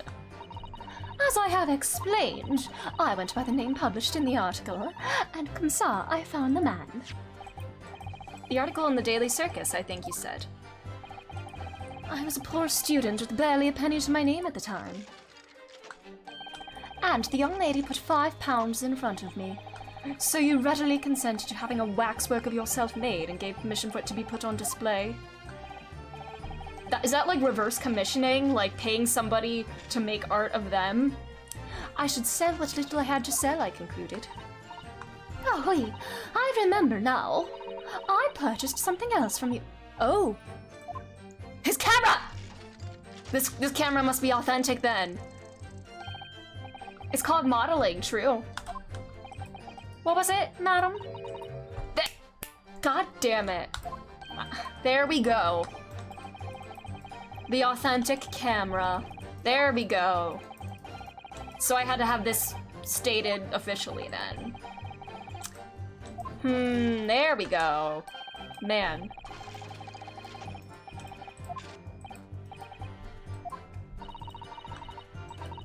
It is part of the special exhibit in my house. So it is authentic.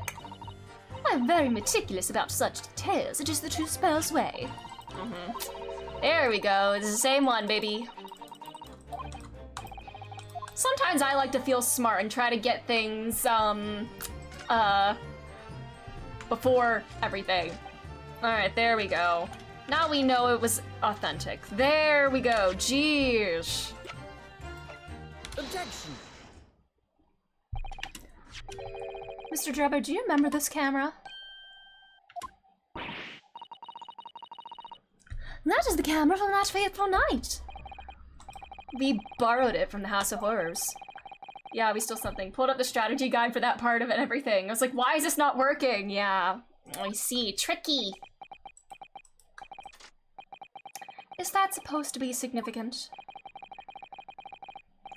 This kind of camera is rarely seen in our homeland, so my colleague and I were keen to examine it closely. We noticed that the lens extends forward on the other end of some bellows.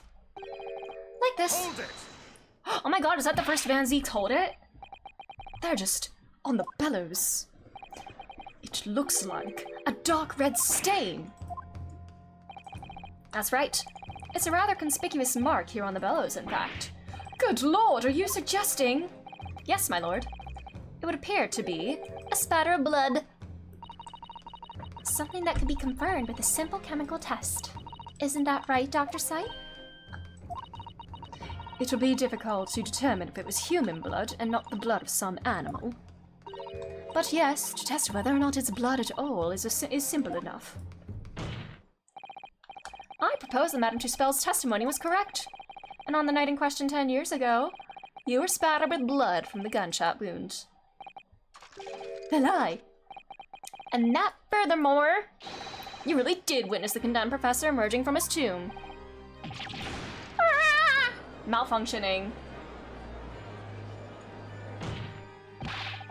There's simply no way you could have forgotten such a traumatic experience. In other words, the only explanation is that you're lying! Objection. But why? Why would he want to do that? Well, not for his own gain, it would seem. For whose then? Who could benefit? Mr. Drebber is obviously lying in order to protect somebody. My goodness! He's shielding someone. Ooh. Yes, my lord. And clearly, it's someone who doesn't want the truth about the professor's coming back to life to be exposed. Courtney Scythe, baby.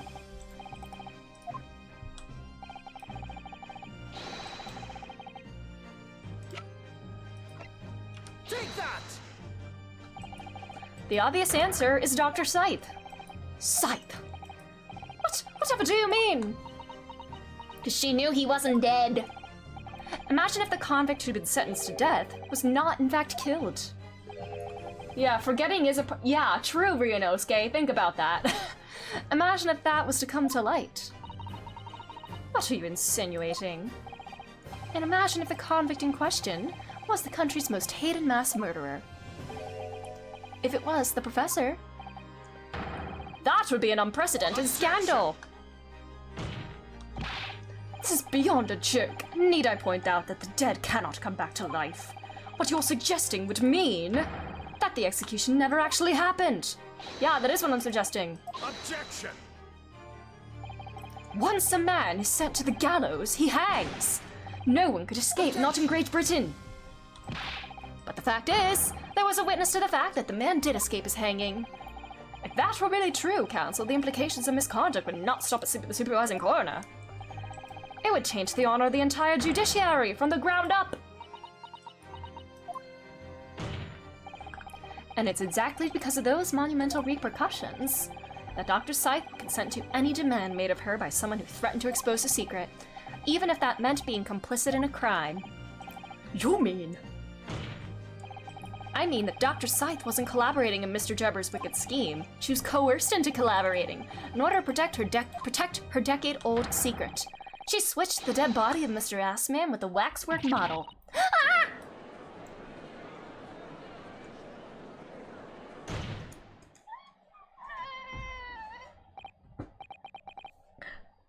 Oh, Lord Van Zeeks!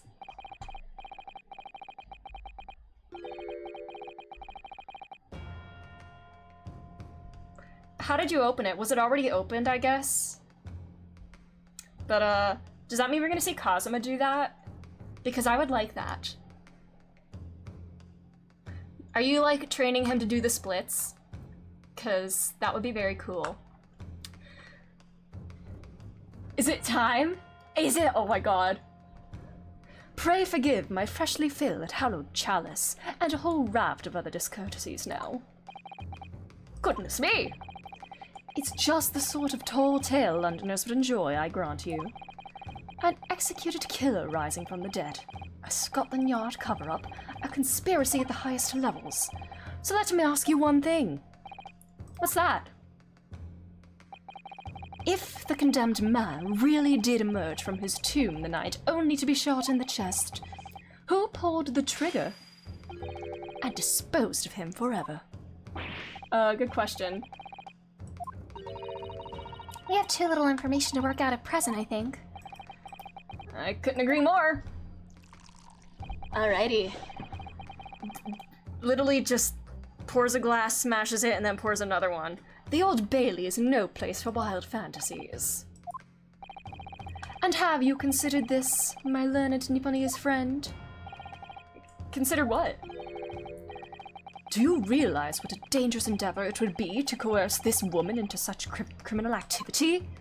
What if it was Strongheart that shot? I don't know, I feel like Strongheart is quite sus overall. Like, I don't know.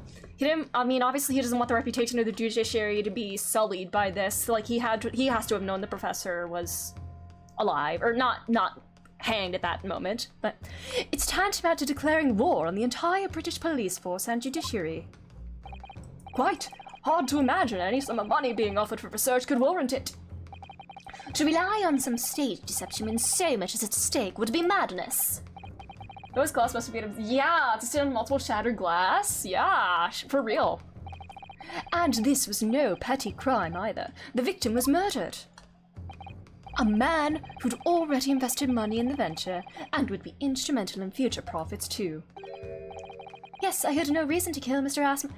His name is on the article that you say ruined your life. He's got chainmail underneath him. Yeah, who's the glove maker? Is it a level 90 leather worker in 14? I say that as I need to get back to Final Fantasy 14. A funny or you're forgetting that his death results in me receiving not a single penny. The court is already aware of the contract between myself and the victim, no? There is the contract, that's very true. The motive for this case runs deep, though. I can feel it. It's petty vengeance!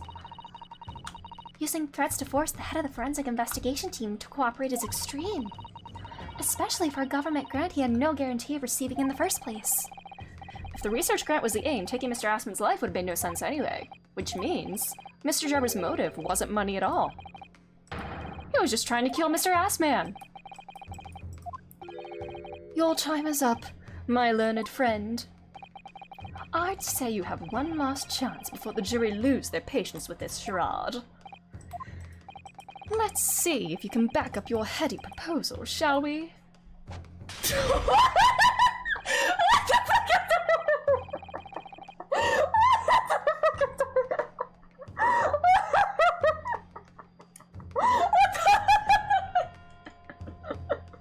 You're just like, oh! Oh my god, the way he's just still staring at it! That was beautiful. Okay, do we think that was like pure reflex, or Van Zeeks warned him ahead of time that he likes to yeet his chalices?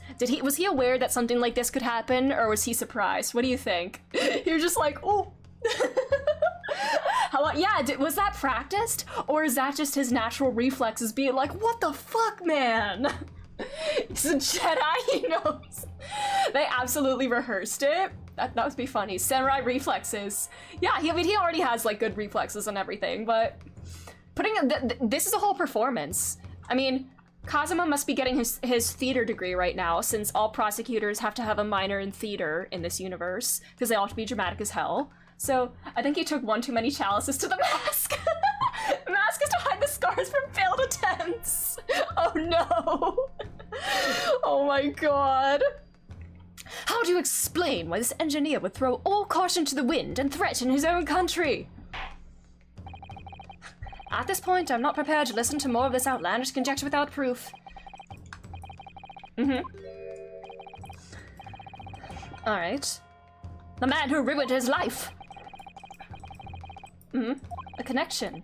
And I'm gonna have to present 2 pieces of evidence to show what it is. Okay. Renzi stood in the middle of his office pitching hallowed chalices like baseballs, yeah! Oh my god, I love this, yeah. Being a prosecutor is quite physically demanding, especially we are in Van Zeek's tutelage. Okay.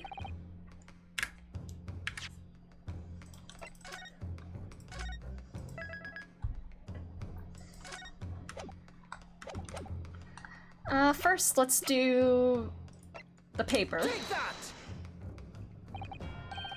It's this newspaper article, my lord. That was written 10 years ago, and every detail has been examined already. What can it possibly tell us? Well, Charles Darwin is mentioned. That drivel should have never been written. It's typical gut-to-press nonsense. It means nothing. On its own, it isn't particularly significant. However, when considered alongside another piece of evidence, it will completely explain your motive for wanting Mr. Assman dead. What other evidence? Counsel, you will present your supplementary evidence without delay. Do you have to present the newspaper first? I'm curious now. Take that! It's this contract, my lord. Mr. Drebber, this is the contract you signed with Mr. Assman. Yes, that's right. The very document, in fact. That proves I had no reason to no, that exact opposite. The document that proves a connection. There's something very significant that this newspaper article and the contract have in common. And it's that common link that shows very clearly why you were determined to kill Mr. Odie Assman. It seems the defense has uncovered something the rest of us have missed.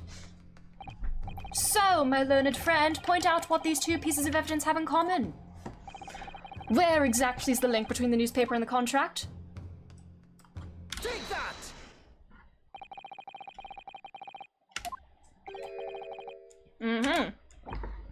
A signature!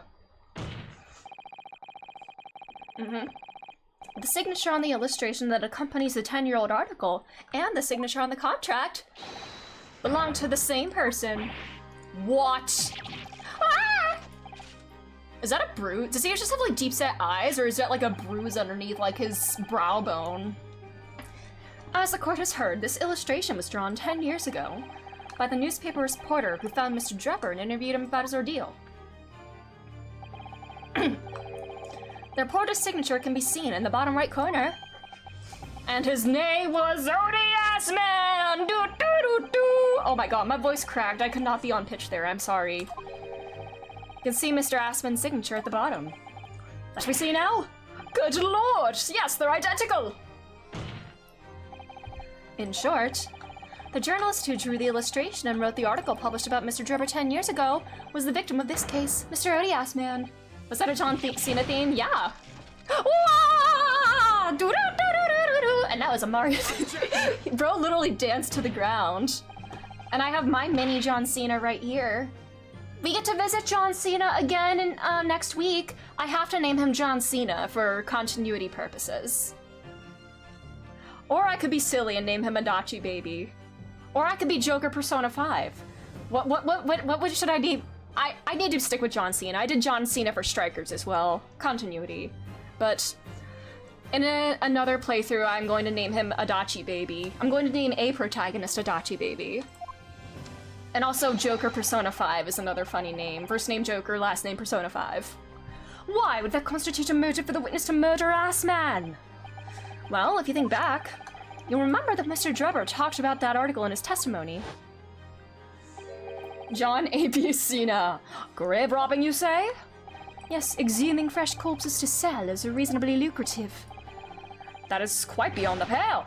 You would invite divine retribution! Well, I think I suffered retribution enough. The Daily Circus eventually unearthed my name and put it in print. It caused me a great many headaches. In the end, I had to leave the university. That was the only paper with a bad grace to identify me unambiguously, I might add. And I gave up on my dream of becoming a scientist. It was all because of that newspaper article. 10 years in the making of a revenge plot. Wow. Bro would not let it go. At the time, you were a student of the University of London who dreamt of becoming a scientist. However, this single newspaper article changed your entire life. So Mr. Assman used to be a newspaper journalist, did he? He did, my lord. In fact, it's widely held belief that Assman managed to position himself at the heart of his criminal network, thanks to the many dubious connections he made during his time as a reporter.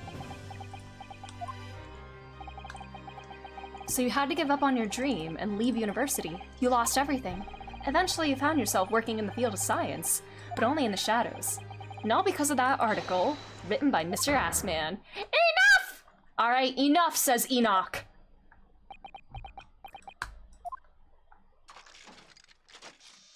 And he's still dancing. Stop this endless drivel about my life! Explain yourself, Mr. Drebber. Yes, it's true. I had to leave the university as a result of that article. But it was just the straw that broke the camel's back. What do you mean? Almost every student of science in the faculty was too poor to actually conduct any research. But they struggled on with their hypotheses anyway. They all did, only to have them taken by vultures. Sooner or later, you knew your ideas would be stolen and patented by some wretch or other after all. Good gracious. Making a name for yourself as a scientist in a climate like that was a miracle only a select few geniuses could ever hope to achieve. Personally, I wasn't one of those geniuses, so it was hardly a wrench. Being forced out of the university because of Lowgate was the best thing that could have happened to me. You still seem very bitter over it, dude. You still claim it ruined your life. Do you genuinely believe that? He's making excuses. He's trying to justify, like, it was a good thing for me. Yeah, he's just trying to make himself feel better about it. Who's better placed to know whether or not I possess a talent for science than me? I'm sorry to say that your words don't ring true at all. How dare you! And I have evidence to prove it. How are you in a position to say anything about me? I don't know you from Adam. Fine. If you think you have evidence, go ahead. Show it. What could you possibly have to disprove the idea that I was happy to leave university?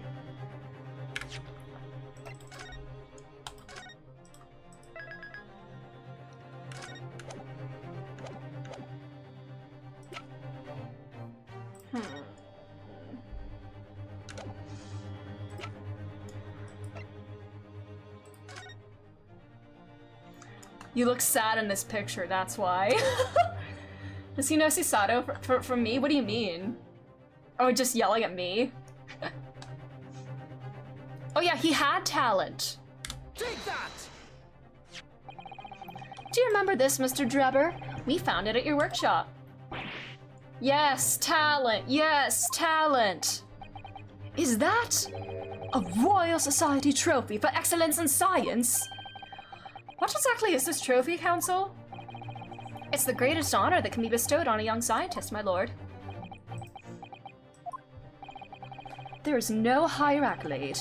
It recognizes emerging talent and promises a bright future. Good gracious! Your prospects for the future were excellent, weren't they, Mr. Drebber? Because even then, you were a genius in your field. But you lost everything. You had no more future. Your talents would go to waste. All a result of one newspaper article.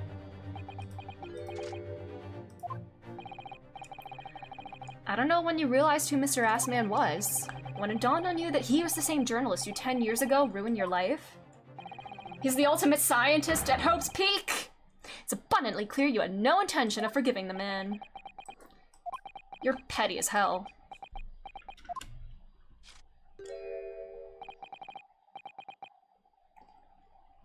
The truth is,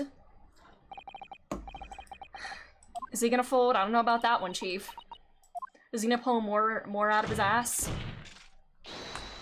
Hold it! Please tell me that was Masked Man, please. Okay, wait.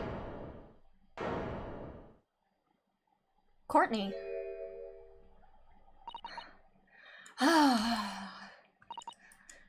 Fine. Clearly this has run its course now. What? She confessing. I read, is she committing? I was gonna say, is she confessing? And then I read admit. So confess and admit fused in my brain. I admit it, all of it. What are you doing? What the fuck? What are you doing? It's exactly as the Japanese man said. I was coerced into going along with this man's plot to murder the victim, on the condition that he kept my dirty secret from 10 years ago. But now the secret's out and you have no reason to go along with it anymore. Committing to the ultimate bit, yes! Is there an ultimate bit committer in Danganronpa? Because that could be me. A lot of us are interested in if she's committing. Apparently she's already committed to somebody since she's married. But I'd like to meet this Mr. Is this Mr. Scythe in the room with us right now?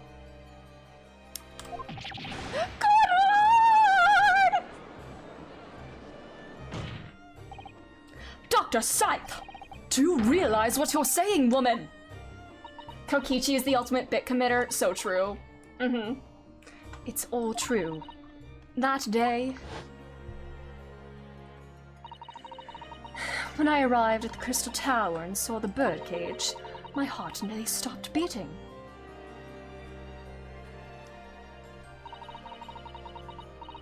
That memory from a decade ago that I'd done my best to bury deep inside myself. It was the professor again, staring at me in the face. But how did he escape execution? That's what I want to know. Like, I'm guessing this will be addressed in the final big case, if this is related to, like, the Baskervilles and whatnot. We're 360, no! And then, before I had the chance to react, I noticed something else. There was a note tucked inside the model's jacket. Dr. Scythe, you will go along with my plan. From someone who knows the truth about what really happened that night 10 years ago.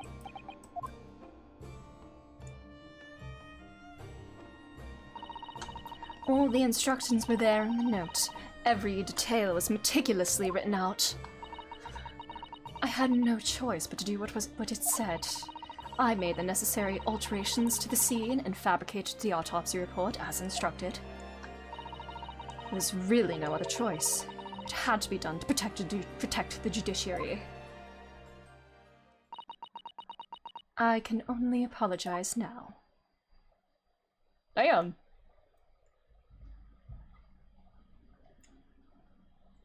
Maybe the whole system is fucked up. Why on earth would you buckle now? I mean, she was only worried about protecting that secret, and now that it's out, what does she have to lose? I'm guessing she would want a murderer convicted, you know? Well, there's no point trying to hide it anymore, is there? I would have done anything to stop it coming out, even collaborate in a murder. But the great lie about that execution 10 years ago has been exposed. Whatever happens, I'm finished. So then, Mr. Drebber, what are you saying to that? Your accomplice has admitted everything. Give it up, my dude. Surely it goes without saying. You admit your part in it too, then? Oh my god! I admit to nothing at all! Oh my god, give it up, my dude! Just let it go!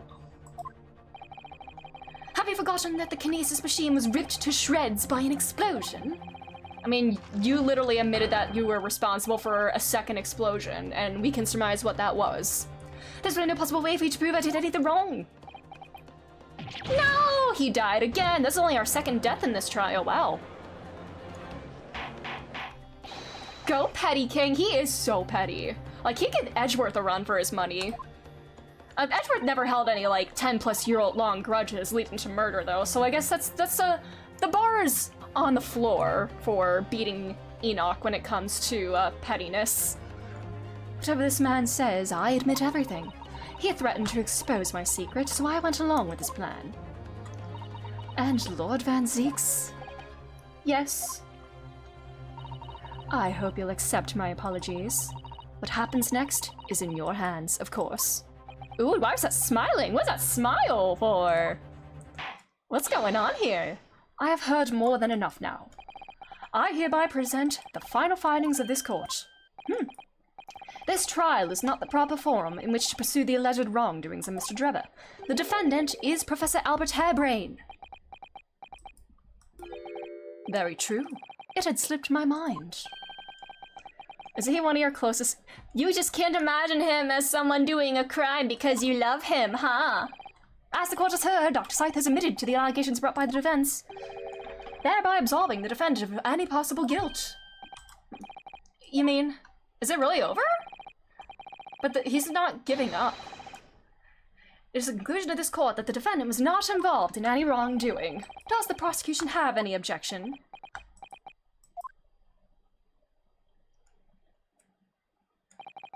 None, my lord.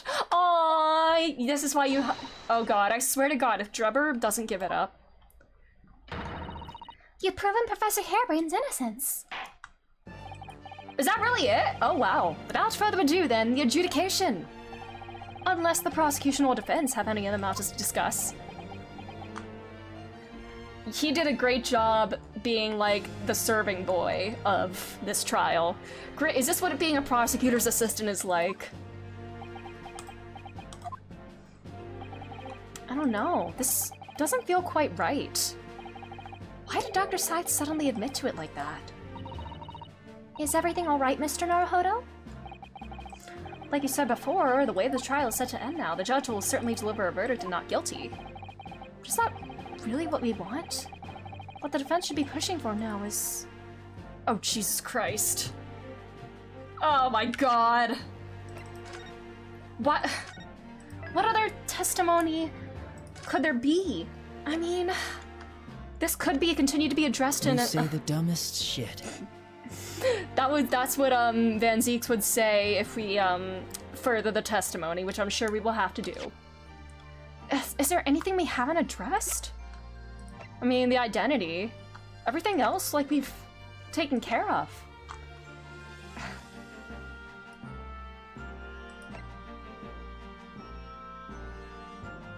Can we unmask this guy? You know what? Let's throw caution to the wind. Objection! The defense objects to the trial ending at this time, my lord. I beg your pardon! We demand one final testimony. What? Please uncork the wine again, Kazuma. I need to see that again. You do realize I'm about to adjudicate in favor of your client, I presume? What are you playing at now, my Nipponese friend? Why would you want to obstruct the conclusion of the trial at this point? The role of judicial assistants as drink server continued into the modern day with Godot's hidden barista. True! No defense lawyer in his right mind would do that. Maybe I'm not in my right mind. Because I'm not a right yet. I'm a Naruhodo. Although in the Japanese dub, I've always been a Naruhodo. Mr. Naruhodo, what exactly are you thinking? The truth, the whole truth, and a way to bring it all out into the open. Jesus. In hindsight... Yeah, don't run away from this afternoon. You perceive even a shadow of doubt about the truth? Don't let it out of your sight. Pursue it like a dog with a bone. To the bitter end, do not falter, whatever may come to pass. I'm sure Mr. Shons knew. He must have deduced that this would happen, because he knows everything. I'm here in court to advocate for my client and to secure an acquittal. Obviously. But that's not all. I believe I have a duty to the court to pursue the whole truth of the case until every last detail is laid bare. Kazuma's gotta be so proud of him. And that is why the defense calls for further testimony from Dr. Scythe. Testimony from me? About what? About the nature of your collaboration with Mr. Enoch Drebber. In case this escapes your attention, I've already admitted to everything I did. She had to have had some kind of knowledge before finding that note, right? Like, there's no way that's she would do all that just on a whim like that. The whole truth has already been revealed, so stop wasting everyone's time. As his lordship made very plain, your client will get the acquittal you wanted for him. There's simply no point protracting this business further with another tedious cross-examination. Objection! Oh! Aww. Pray forgive my careless handling of that hallowed bottle. I slipped. Oops, I did an oopsie. What is your objection, Lord Van Zeeks? The prosecution also calls for supplementary testimony from the witness. We're working together to get the truth out. Don't be stupid. If there is more to this case that is yet to come to light. Bro has jokes. See, he's got such a dry sense of humor. He's like, I slipped. Oops, pray forgive the discourtesy of, just sticking my ass out on this table. I slipped and fell. And then I will join my learned friend in pursuing the facts until the bitter end. It's because he's British! You're what? Lord Van Zeeks? This is most irregular, to say the least. However, as the prosecution also calls for it, I will uphold the request. Dr. Scythe, you will testify for the court, explaining the full extent of your involvement in the murder apparently committed by Mr. Drever. Very well. Okay. It all began at the scene when I saw the waxwork and the note tucked inside the jacket. The actual body of the victim, as indicated in the note's instructions, was beneath the experimentation stage. The body had to be arranged in certain ways to implicate the defendant, which was my job. I enlisted the help of the forensic investigation team to dress the scene appropriately. Oh, so there were more people involved. Not just you. The truth about the execution 10 years ago is a state secret of highest level. I had to protect it. Yeah, we're teaming up. Teamwork. I love when the prosecutor starts working with you. Literally, yeah, I love it. Prosecutor and defense attorney working together. I love it so much. So I was right. The stage and machine were all specially designed for the deception. So it seems, and all meticulously prepared. You did well to see through it. You're a very shrewd boy. I love that smile. So kind of you to say. Kazuma, give me strength. And what about the autopsy report then? All I did was record the location of the body as being in the Crystal Tower instead of under the stage. Yeah, what about the stab wound then? When did that happen? That's a terrible corruption. I want her. Me too. Who said that? Only my team were aware of the deceit, and then only under my explicit instructions. Nobody else at Scotland Yard knew anything about it, I assure you. We must be thankful for some small mercies, I suppose. Well, I believe that testimony has clarified everything. There's no particular need for a cross-examination, I would say. I have a right to it! I can't shake the feeling that something's wrong. Who forgives Scythe and only sentenced Drever? I mean, I'm sure he's the... Yeah, look at that expression. Look at that expression. I'm looking at it, Rianovsky. We are looking. God forbid women do anything. So what if she collaborated in this whole murderous trick? It's the defense's right to cross-examine any witness following testimony. What is it about you Japanese that makes you all so doggedly persistent? Hey, no need to be racist about it, ma'am. Very well, if so does I, counsel. Proceed with the cross-examination. Yes, my lord. But she's like, obviously the whole forensic investigation team, or more people, more members of it, are aware of the plot now. Again, at the scene... Hold it! From what you described before, it sounds like the note was anonymous. Did you have any idea who was behind it? Yeah, how would you know it was him? There are very few people in the know about what really happened 10 years ago to start with. But anyway, I'd never heard of this engineer. So no, I had no idea. Yet despite not knowing who was behind the plan, you went along with it? I had no choice. Protecting the professor's secret was my only concern. But the horse has bolted now, and that stable door will never shut again.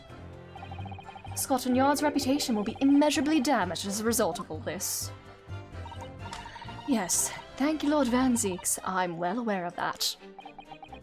So as I understand it, what you found in the birdcage was the waxwork model. Where then was the victim's body? It was under the stage and everything. It should be arranged in certain ways, which was huge. Hold it! The entire team in perverting the course of justice? My team consists of the very best investigators there are. I demand loyalty from all members. We operate on a code of chivalry of sorts. You aid and abet a murder, commit perjury, and dare to talk of chivalry? How dare you? She was like, I don't give a fuck. It was a matter of priorities. Yeah, that's fair enough.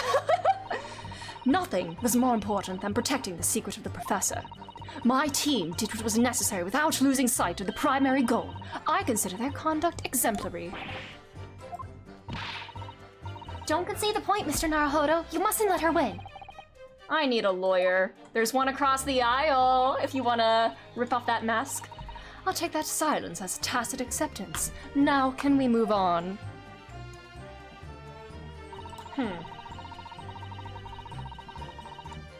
Hold it! But at what cost? Faith in Scotland Yard is going to suffer a terrible blow as a result of this. And your precious secret is out now anyway. Yes, as you say.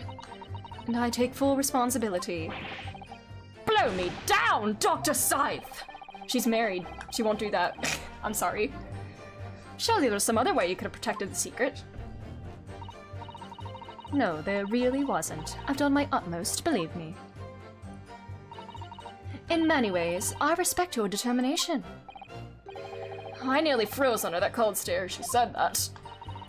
I do believe she was being genuine, though, Mr. Naruhodo.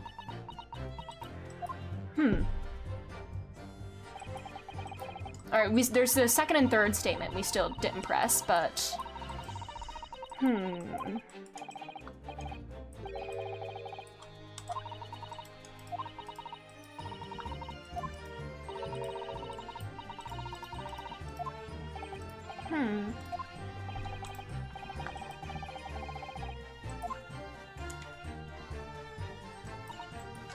Alright, let's press this one, and then the Tad's back, and here's the name of the signature Legend of Zelda villain.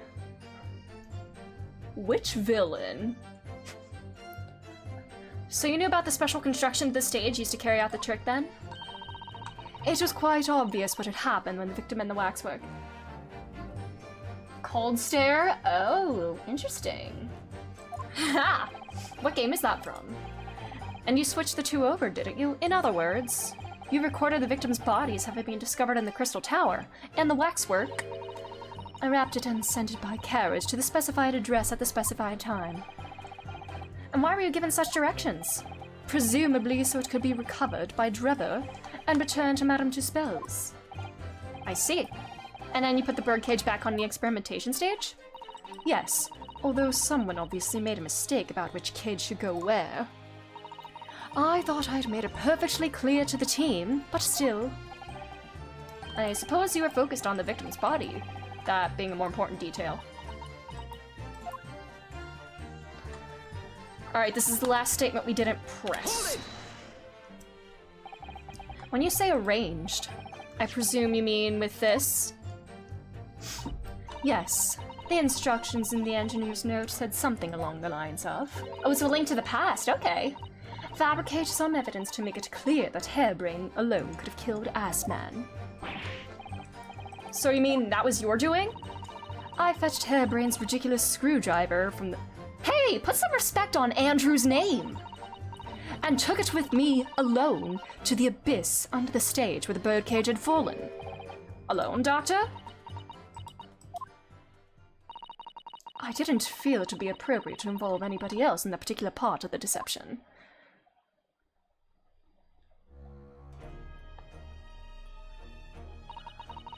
There was a void under the stage where I found the birdcage lying in the dirt.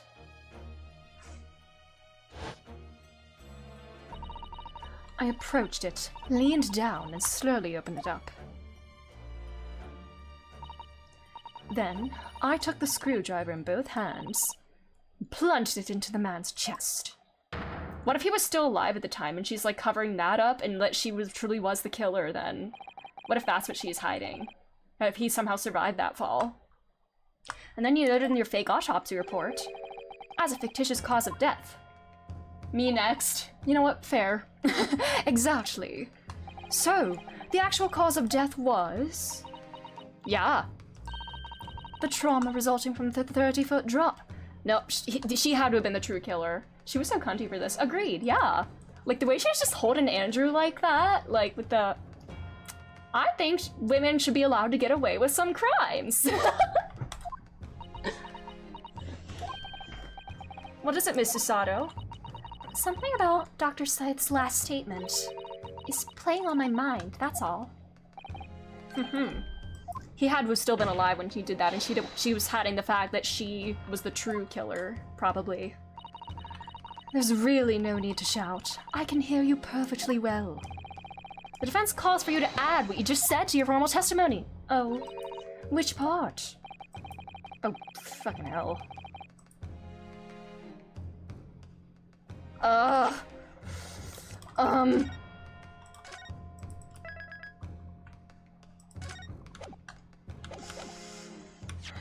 What she did to the victim?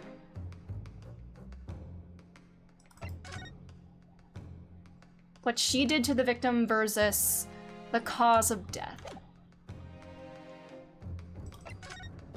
I mean, we know this is all, like, fabricated right now and everything.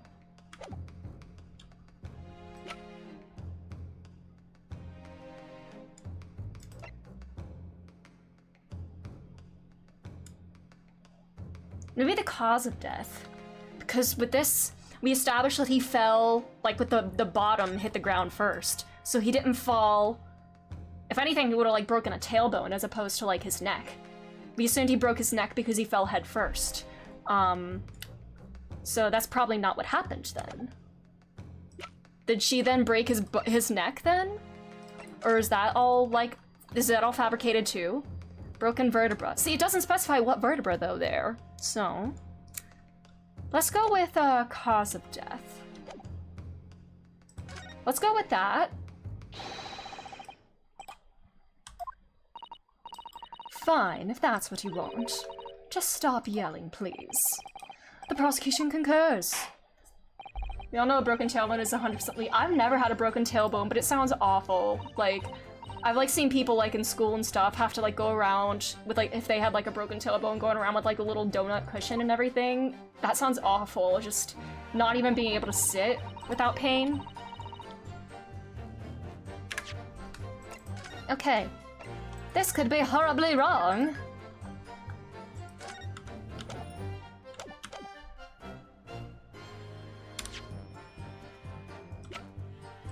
Objection. Oh. Okay. Maybe not. It's one of those painful. The smaller the bone, the more it hurts. Interesting. Hold it! You're quite sure of that? Result of a broken neck. As a professional, that was just more than apparent. You'd never know just by looking at the photograph of the victim, though, would you? Obviously not. Which is precisely why coroners are needed to determine the actual facts. Assuming they can be trusted. There's no point calling an assessment into question without evidence. Huh.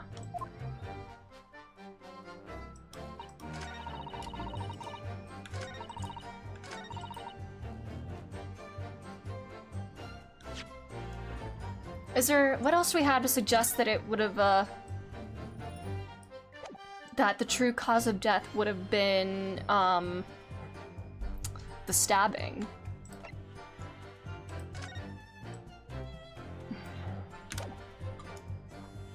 I mean, I probably could also hear what she said about what you did to the victim. Good night, Reaper. Have a good sleep.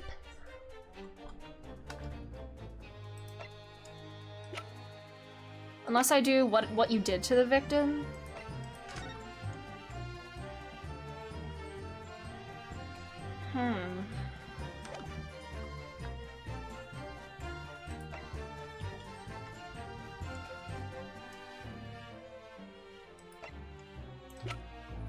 Alright.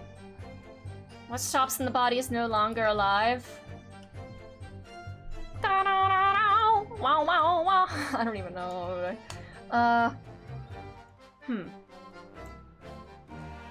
So if it's not this, then I want to see what, out of curiosity, if I ask her to add the other part of that to yeah.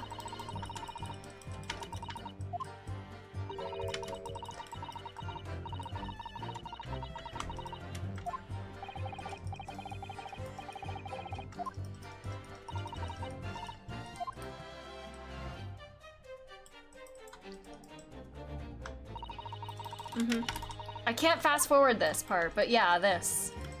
Out of curiosity, if I try the other option.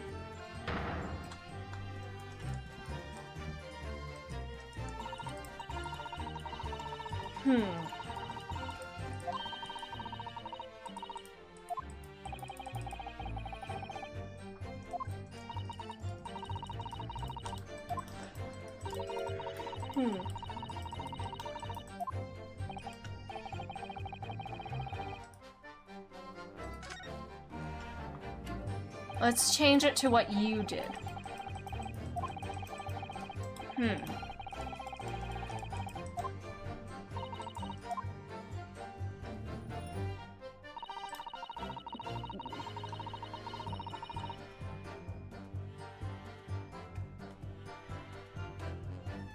Okay, I feel like the other thing is what we're gonna be... I mean, she's admitting to this. I feel like the other thing is what we're gonna be, refuting somehow.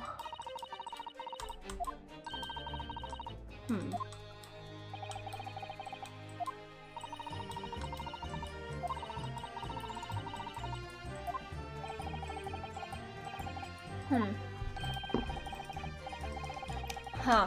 Damn. You claim he was already dead at the time.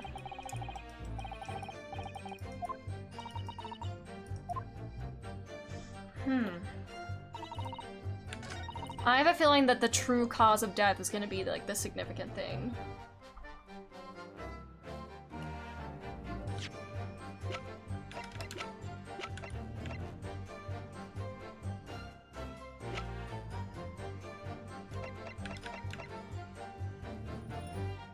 Would it be... what if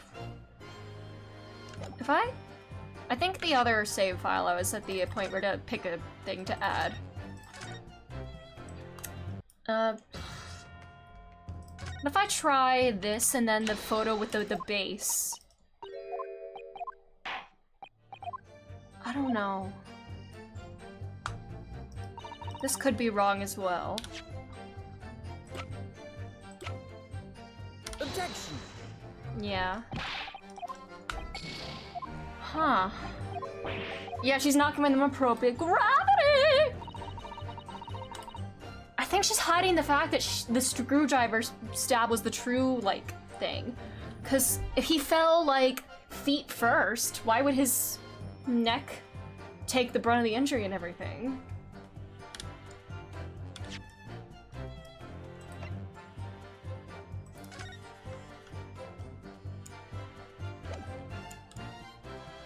Objection.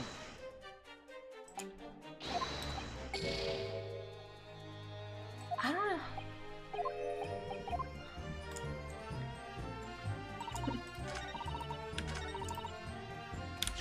We're questioning either what she did over standing over the body and then plunging at the screwdriver versus the true cause of death, which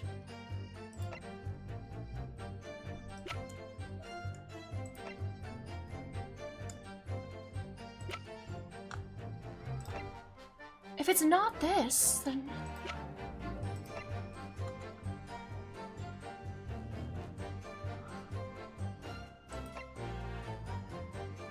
Objection! Yeah, I don't...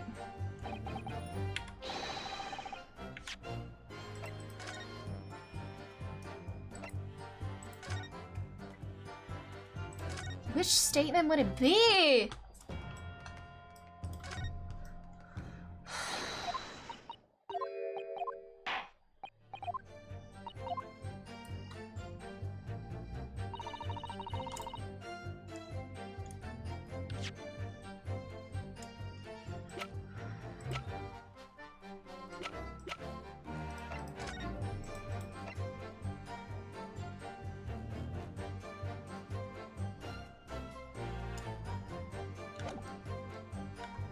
I mean, it's not gonna be... Objection! Yeah, because that's whole fabricated anyway.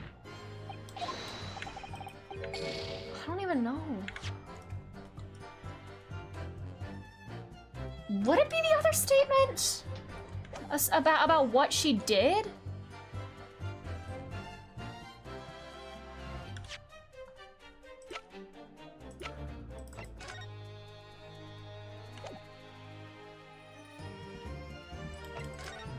I mean, the glass is there, so like this is obviously in the tower area. But I don't know. I think I could use a hint actually. Which of the two options, cause of death versus what she did to the body, which one is the one that I need to have her add? Genuine question.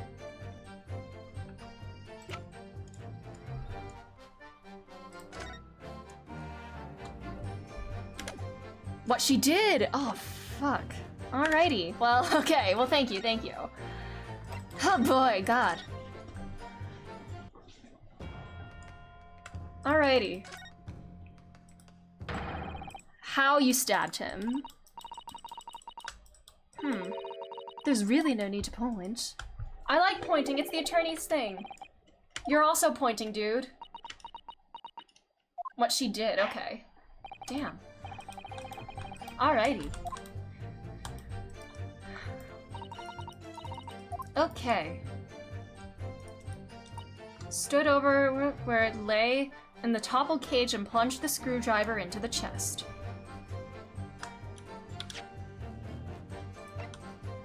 Are you... Objection! Oh, I thought it would be like, we found this up at the top of the thing, but nope. Oh my god.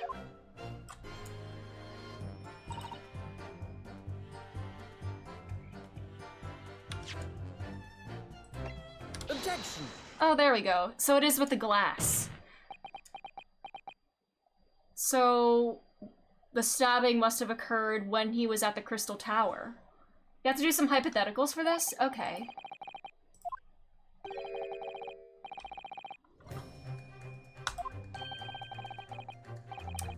Or is it with the amount of blood and everything? Have you lost your tongue? I apologize, my lord. This song, ooh. Dr. Scythe, in that last statement of yours, there's just one point that seems to defy explanation. Out with it, my learned friend. There's an obvious inconsistency between your description and this photograph. It shows the victim in the birdcage following the events that led to his death. Is this the first time Prelude to Pursuit is played? Yeah, I don't think I've heard this before. The court has already examined the photograph in depth. There's nothing new we can learn from it. Yes, we have already considered it. That's true. But we now know the facts to be different. What do you mean? I believe we should let the defense explain. Where in this photograph will we see the alleged inconsistency? She said it was underneath the tower, right? That's what she claimed, that it was underneath the tower. So would it be the glass, or the fact that his neck isn't, like, twisted? Would that be it? Oh god, is it the glass, the wound, or the fact that his neck isn't, like, at an odd angle? You know what? I'll go with this. Oh, okay, no. His eyes. Alrighty, I see. Your roving eyes and wavering hand on the bold words you started with. I'm sorry, Kazuma! You're pointing the wrong way. Ooh! Alright.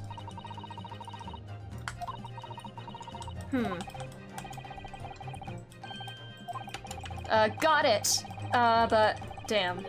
Not it. Alright. Would it be the glass then? Take that! No. Alrighty. Would it be the wound then?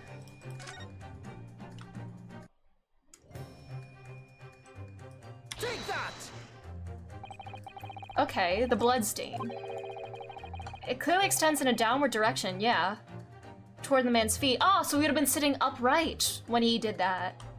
I see. So it would have dripped down. He had to have been sitting upright when he was stabbed. If the victim was stabbed moments before the kinesis machine was set in motion, that's entirely expected.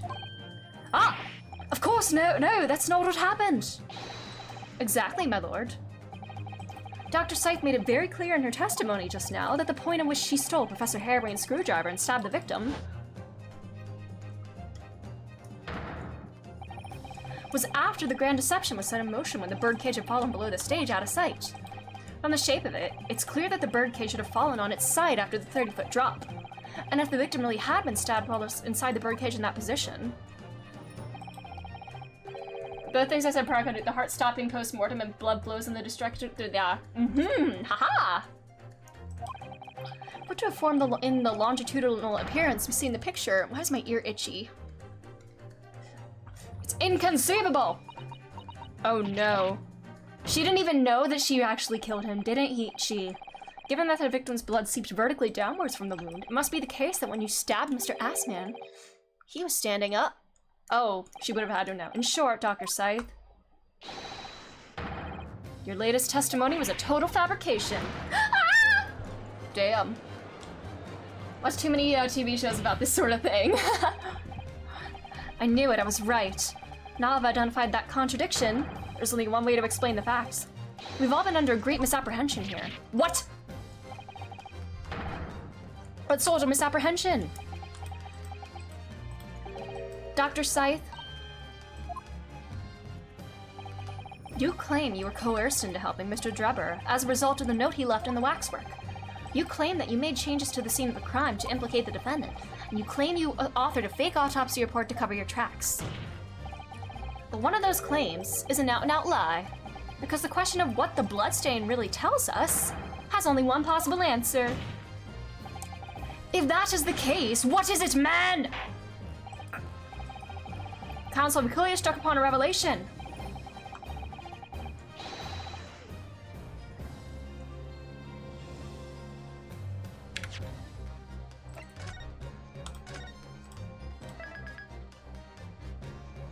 She bespoke a tailored testimony indeed.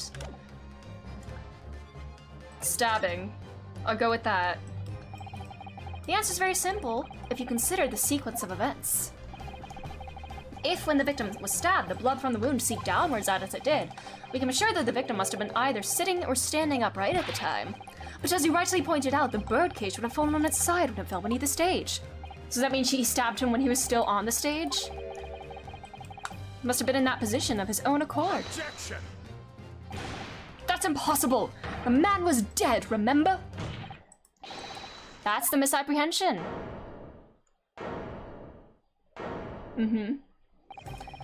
When the birdcage fell from the stage into the void below, it must have hit the ground with considerable force.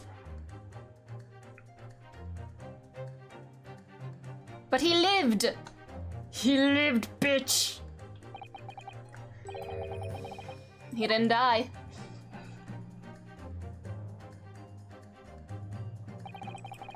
He probably lost consciousness for a while, but when he came round, he got to his feet to climb out of the cage. Just as Dr. Scythe appeared. Uh-oh. Uh-oh. This is so sick and twisted. Yeah! Man. God forbid women do anything. If the victim was in fact alive at that point in time, it changes everything.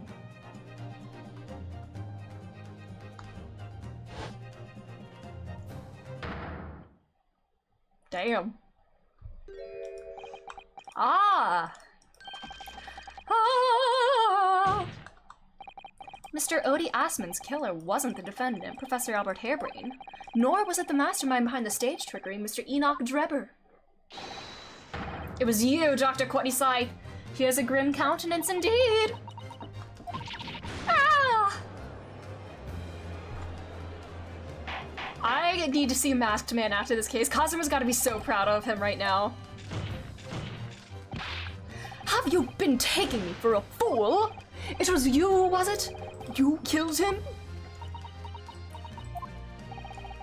You hoped that by admitting to being an accomplice in Mr. Drebber's scheme, the trial would end before you were accused of a far worse crime. Cold-blooded murder! Oh, do shut up! You're so desperate now, you're making all this up, as if I would do something like that! Oh, societal objection!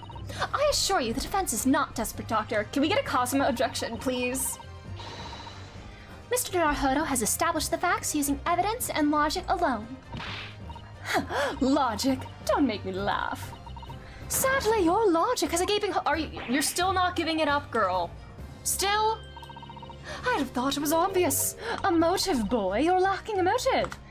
Going along with this thing, otherwise he would expose your secret. Assman was involved in any number of criminal activities, from coercion to theft to murder. Found her Scythe for sore eyes. She is very gorgeous. There's no known connection to Dr. Scythe there. Is this really just about covering up the professor secret?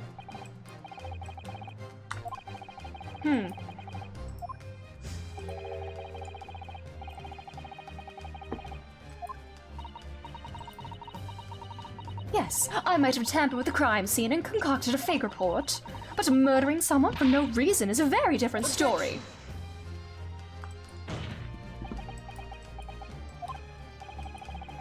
No, when you question what possible reason you can have for wanting to kill Mr. Assman, something did come to mind. What? What was it, Counsel? Oh, jeez. If you didn't go along with what Enoch said. Something that seemed strange, but we had no reason to suspect it of him. Was it something in the, I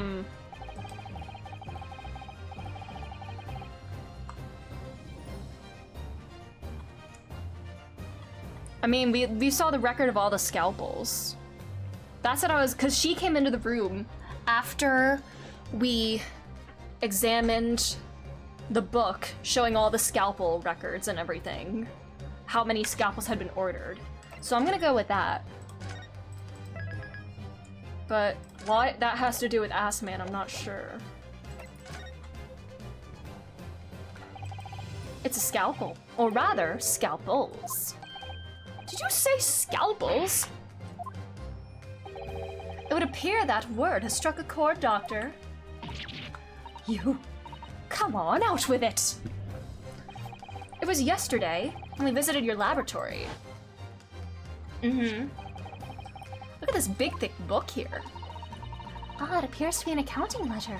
It's a record of the forensic investigation team's spending, I think. Oh? It's clear that the team purchases various equipment and supplies on a monthly basis, but, well, one entry seems rather strange. Really? In what way? They're buying 500 scalpels every month. Oh yes, operation time! But what does that have to do with Mr. Assman? Unless she was buying them for him or something? I don't know. $500 worth of scalpels? Someone help my family is starving! First, I wondered what on earth he could be using that many scalpels for. But actually, I realize now it's not the scalpels themselves that are significant. It's the money for them, disappearing every month from the department's accounts. Assman's criminal organization relied heavily on extortion for its funding. Oh, tracing the money from the forensic investigation team's account to find out where it was going. Oh, would be extremely straightforward. Damn. 10 years ago, when Mr. Assman was still a journalist and wrote this article about Mr. Drebber. Yeah. Are they eating them? Good question. He may well have stumbled upon information as he was researching the story. Information relating to Dr. Scythe's darkest secret that he would use to rack money from her for the next decade. I guess it's money that she was sending over to him and claiming it as buying scalpels rather than what it was actually for. They needed a forensic accountant, yeah. I don't know what happened on the night of that execution 10 years ago, but clearly the opportunity to rid yourself of that menace was too tempting to pass up. So, in the end, you weren't coerced at all, were you? You did it entirely of your own free will. You stabbed Mr. Assman in the heart with all your might to silence the blackmailer who knew your dark secret forever. Slam! You'll never understand! None of you! What we've had to keep covered up all these long years.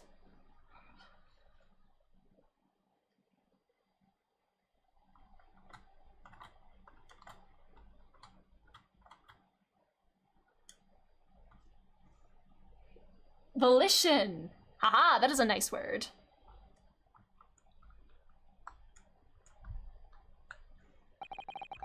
As very little of the machine remains after it was ripped apart by the bomb, the truth of this case can never be properly established unless you speak out.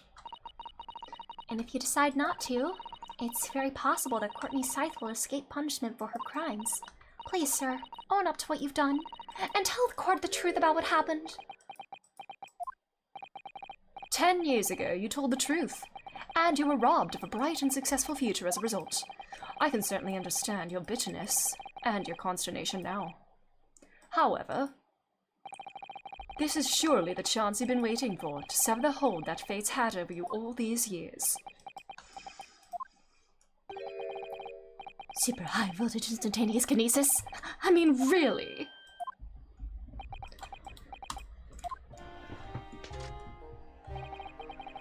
It's the addle-brained mock scientists that are the worst, you know. They don't recognize the fact that they don't have talent. They can't even get that right. And so they end up chasing impossible dreams, having unbridled faith in their abilities. They go on and on about their wonderful hypotheses, their stupid eyes shining like a little child's. They make me sick! I can't abide their foolishness. Careful, Mr. Drebber. If you slam that desk any harder, it's going to break. I was particularly pleased with the kinesis machine. It made for quite a show, didn't it? So you admit it? You admit that it was nothing more than a sham made for the purpose of killing the victim, and I just knocked over something under my desk.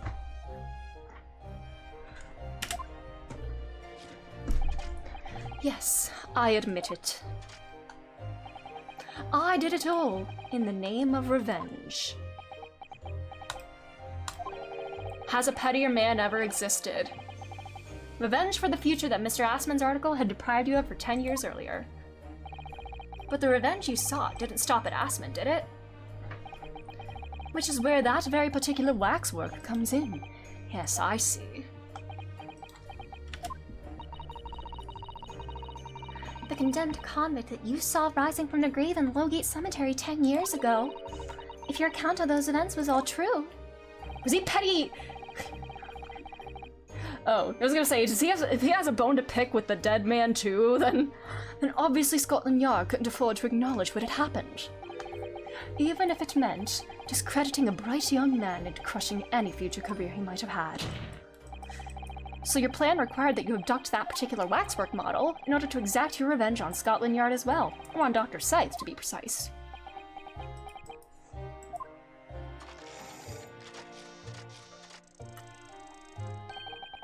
It was a year ago. By some extraordinary twist of fate, Assman turned up at my workshop. He didn't remember who I was, of course. He just wanted to employ my services as an engineer. And he happened to have a paper with him. An article on the front page caught my eye, about the coroner who'd handled that bogus autopsy being appointed head of a new forensic team. When I learned that news, my cognitive processes started to devise the plan. Oh my god, why are you describing it like that? What a horrid tale. Yeah, he's 35. Seeing that dead man walk really aged him a lot. He robbed me of my future, so I wanted to use the man's own wiles against him for revenge. and have that rotten Scotland Yard eating out of my hand at the same time. I wanted them all to suffer the same humiliation I'd had to suffer. He's 35, he should be at the club, yeah! He does believe he's a genius.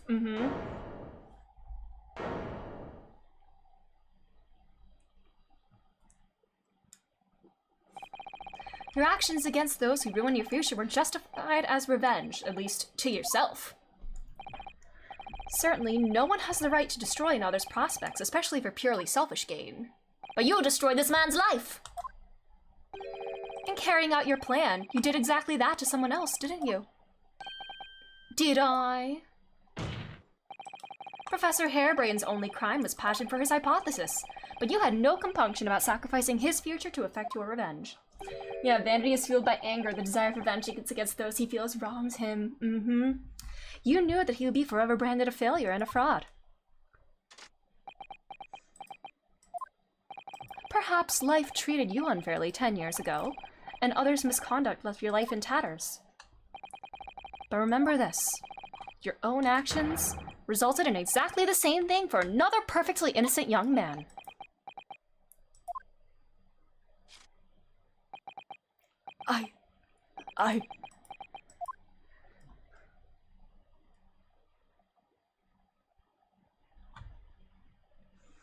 Damn. He became what he hated most. What a tragic tale. Lord Van Zeeks, what of Dr. Scythe? An immediate warrant for her arrest has been granted, and she's been remanded in custody, my lord. My lord, I presume she will face trial in the coming days, along with Mr. Drebber.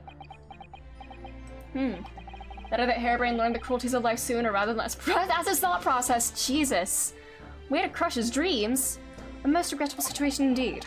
She's made great contributions to her profession over the years. It really is a hard truth to swallow. However, that is a topic for some future occasion. For now, Professor Harebrain. Oh, yes? It seems there was a great deal more to your experiment than you realized. However, I think we can assume now that all the sordid details have been brought to light. This has been a very long and profound trial, but I am pleased to say you are absolved of all guilt. This whole experience has taught me a very great but painful lesson. This dedicated scientist, this devotee of natural philosophy. I've been selfish and self-centered, and above all, a fool. Professor? I've spent my life thinking of nothing but my research, misguidedly believing that I could do whatever I set my mind to, despite my lack of talent. And the worst of it is, in the process, I've caused others pain and misery. Others who are far, far greater people than I. No, Professor, that's not true. Do not talk down upon yourself like that, because you are... Oh, he's talking up his man! Oh, don't put yourself down like that. You are one of the most brilliant minds that I've ever known. Yeah, he has the potential to learn, Don't tar yourself with the same brush as Drebber. LGBTQ community. Yeah! Yeah! What happened was his doing and his alone. This outcome is his fate, not yours. You're not to blame in any way. Aww, give him a little smoochie now. And the derision with which he referred to you earlier, calling you a fool, talentless even. The man has no idea. Aww! To believe in yourself and work your fingers to the bone to realize your dreams, that's laudable, not laughable. This is actually really sweet. No one has the right to deride another for such choices. Aww, this is actually really sweet coming from him. Aww. I think this is the first time he's actually tried to like lift someone's spirits. Aww. Thank you, Barak. First name basis, baby. Aww. So, ladies and gentlemen of the jury. Yes, my lord? It is the court's expectation you find the defendant not guilty of the charge of which he stands accused. I presume there are no objections? Man. Are they gonna go out clubbing after this? They're 33, they should be at the club. Certainly not. This trial has really made me think, but this is the right decision. It's all been proven methodically and rigorously. I have no misgivings whatsoever. Yeah, to hear the Reaper himself speak from the heart, yeah. Huh? What's that? Is Dawn busy? It's all over? I don't know what's become of the yard these days. I don't recognize the place. Very well. In that case, I hereby pronounce the defendant not guilty! Woo! Kazuma's first confetti and fireworks! Alright. Can he come across the aisle? Is he gonna meet me outside the courtroom now? Please? Court is adjourned! Please let me see your beautiful face. Come on. It's over. That was some trial. Your first case back in however many months. 6 months, I believe?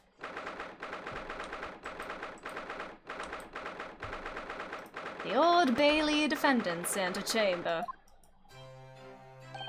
Professor, what a splendid outcome, isn't it? Oh, it is. Congratulations, Professor Hairbrain. Mr. Naruhodo, Mr. Sato, I am truly beside myself with gratitude. How can I ever thank you enough? I'm just glad it's all been cleared up, that you realize you're just caught up in a bad situation. Right now, you know, if I had to let research grant money, I'd give the whole lot to you, every penny! Well, that's very kind, but I'm just a student, so... We don't need any financial reward. Your acquittal is more than enough. If only gratitude made the world go round, but unfortunately, we live in a society. How about this as a memento? The paper about my hypothesis is... Oh my god, wait, that's actually really cute. Aww. Just as a memento then, thank you. Aww. I've been wondering, Professor, what are you going to do now? I'm gonna go smooch Baruch, that's what. Oh my. Yes, what am I going to do? My hypothesis on my great machine lie in ruins. But still, it's been too long since I was last in London, so perhaps I'll enjoy some sightseeing with Baruch. I must explore the Great Exhibition whilst I'm here too, and see if new inspiration hits me. I'll take Baruch there with me. Oh yes, that's a wonderful idea. I can't allow that. Is that Ben?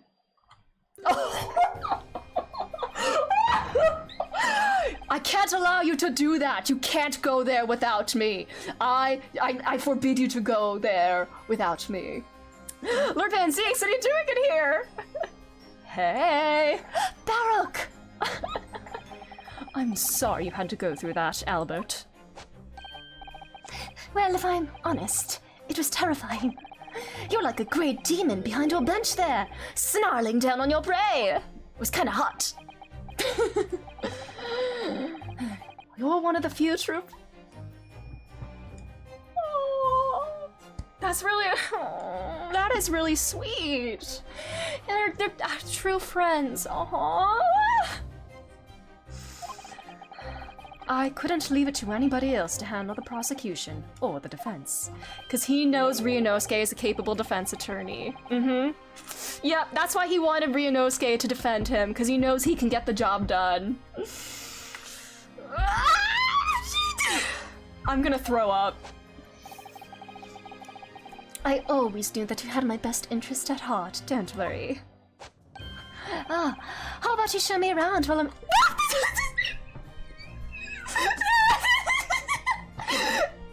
There it is. Hey, turn me around while I'm here in town. Like, it's been a long time since we left university. We have a lot to catch up on. Yeah, they're gonna go date. They're gonna spend a lot of time together. Listen, Albert. In a few days, your acquittal will be made official. When that happens, let's celebrate. You must head straight to Dover. Oh, I'll accompany. What's in Dover? What's in Dover? What's in Dover? Date night! From there, you'll cross the channel and make your way back to Germany. Oh, I've already purchased. Are you going with him? Are you going with him? But no! Hold on a minute, Barak, no! Oh, they have lots of boats. Okay, it's a Ben's in Dover. I'll accompany you to the White Cliffs in a ferry, okay. He's his bodyguard and his male companion. He has been described as, the two of them have been described as great friends. The exact same phrasing that has been used to describe Ryunosuke and Kazuma. Oh, no sightseeing, why? Wait, what's going on? A chance of a lifetime, I wanna look around? Is he in danger? Or does he believe in the Reapers? Does he really believe in the Reaper rumors? And he's worried about him and that's why he wants him out of the country? So that, like, nobody goes after him?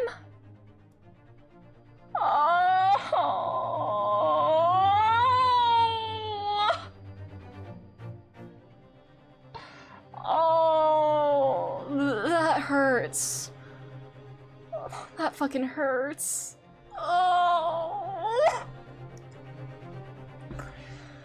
Oh, that hurt my feelings. Wait, something about warmth? It's hard to see any warmth in those eyes, Barak. Oh, that's kind of gay. So you look in his eyes a lot, huh? But sorry, Lord Van Zeeks? What's all this about? Unnecessary precaution. So who's the one moitering them? Yes, I think I understand. You do? Well, Iris told me that when you met Lord Van Zeeks in his office some days ago, he asked how Mr. Natsume was doing. That's right. Take you far, far away from her. Won't let anyone hurt my friend. It was nice of him to ask. The point is, Mr. Natsume is still alive and well. Even though it's been more than 6 months now that he stood trial with the Reaper as the prosecutor. You mean, if you're out of the country, you're unaffected? And that's why Gina's going to France with Toby. With Toby Gregsy. That is his legal name, Toby Gregsy Jr. But yeah, that's his main goal. He's getting Gina out of the country for her own safety. Those in the Reaper's sides meet their end days or sometimes months after their acquittal. That's been the pattern up to now. And he just wants to keep him safe. Well, of course we know, that both Mr. Natsume and Gina were completely innocent. True. And perhaps that governs the Reaper's actions. The truly innocent are spared. But I don't want to take any chances with a close personal friend. Aww. Barak? Are you allowed to go with him, though? I guess not, but like the mustached Nipponese, this man should leave the country without delay. Close personal friend. Surprise, you're in danger from the curse that surrounds me. Happy anniversary! Haha! That's why I'm packing him off to Germany at once. Right. Does your friend-shaped package... Can I say it? Friend-shaped package. Translation, love interest. Mm-hmm. Goodness! Was this your intention all along then, Lord Van Zeeks? Oh. In court, where people think of him as the Reaper, this man seems absolutely merciless, but he does have a heart! Sometimes I feel as though I don't understand him at all. It's time to go, Albert. Back to the prison for the time being. He's going to make sure he gets there in one piece! Yes, all right. Well then, Mr. Naruhodo. Thank you so much for everything. Not at all, Professor. It was a pleasure getting to know you. Are you taking your apprentice? Are you taking your apprentice with you, Van Zeeks? Can I get to know him a little more, please? Best wishes, Professor Harebrained. Well, once the dust has settled, you must come and visit me in Germany. Anyway, goodbye for now. Okay, what about Master Apprentice? Yeah, tell me about him. Now, my Nipponese friend. Yes? I thought you'd gone too. We have matters to discuss. Does it relate to your apprentice? I cynically had stream on during the entire class and we're on break now. Head Zeeks is the Tin Man. Who's the lion? You want to talk with me? Because you know about my special relationship with, Kazuma. You can spot a great friendship anywhere, huh? I swear to God. I'll be waiting in the courtroom in 10 minutes. I swear to God, I swear to God! Well, for some reason I didn't get that sense of impending doom. Ah! Yeah, his gaydar went off! His gaydar was off the charts! The Enigma, Barak Van Zeeks. What does he want to discuss? The answer waits in the courtroom, I suppose! Ah! They can't just talk like normal people, they have to go in the courtroom, so they have their talking sprites. Yeah, they'll be on the opposite sides of the bench. Yeah. Does this relate to your very sexy wine opener? 4:58 p.m. It's in the evening. It's almost evening, which means evening is when Joker said, "Honey, I'm home." So yeah, he's still there! And we're gonna do this with this man. So, are you satisfied? You saved a guileless scientist from a great injustice. I feel sick. I genuinely feel like I'm gonna throw up. Like, not actually, but like, I feel nervous. I like actually feel kind of sickly nervous. Ah, you're back. Honey, I'm home. I'm relieved at least that the man's innocence can be proven. Anyway, I imagine you've been wondering where my animosity towards you Nipponese comes from. Alright. I'm about to educate him on why racism is bad? Well, at first I thought you just didn't like me. I imagine you saw me as a pretentious child from an unimportant land who had no business being here. But no! But now I think differently. Yeah, you had some sort of personal grudge with a Japanese person before. You clearly know our ways. So I guess that some specific incident led you to a thorough dislike of my race. Will you tell me what happened, please? Well, at first I thought you just didn't like me. Aww. Was the professor Japanese? Oh. Professor. I never thought I'd hear that name in this courtroom again, to be honest. Is Kazuma fucking related to the professor?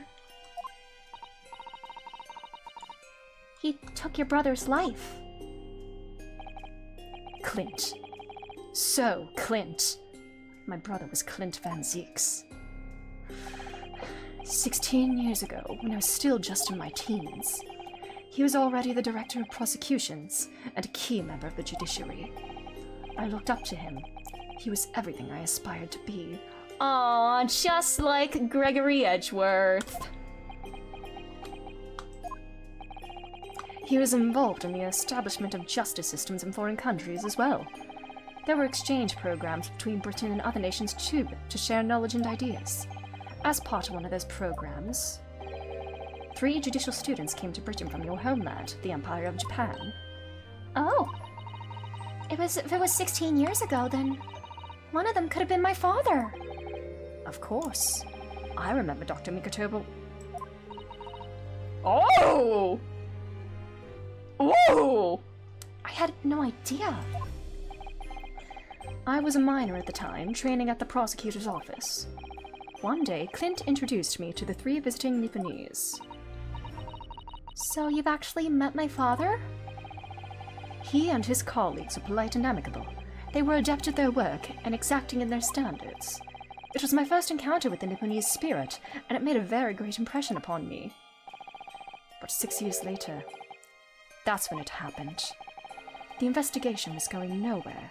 There were no suspects even, just an ever-growing list of victims. Dad power strikes again! And in the end, my brother became one of them. The last, in fact, before the case was finally resolved. I'm so sorry, Lord Van Zeeks. Truly. Clint was always ready to put his life on the line for justice anyway. So he wouldn't have wanted it any other way. He lost his life to the killer, but it was his victory in the end. For me personally, though, it was a great loss. I found myself in a very dark place indeed.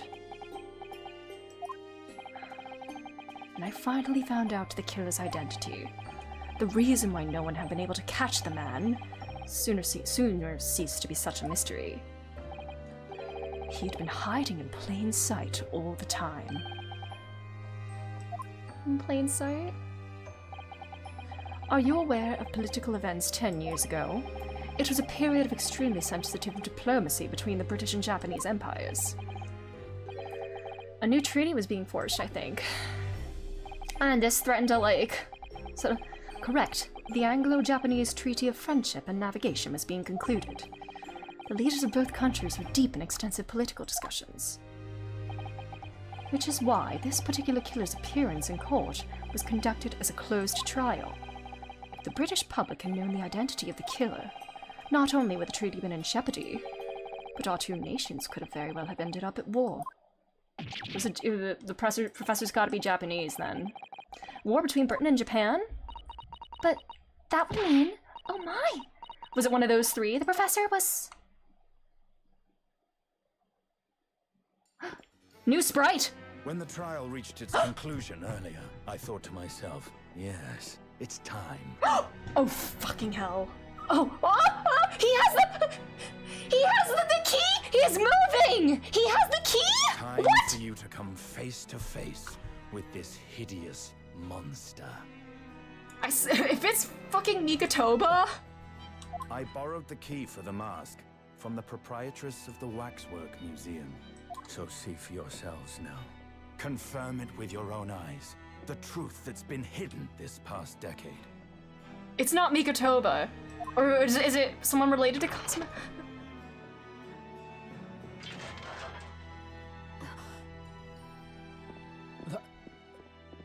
That's the professor? Yes, that's him.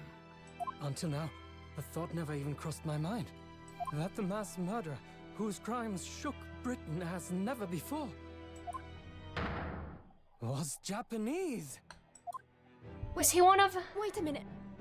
Was he That one of... face. I feel as though I've seen it somewhere. It's strangely familiar.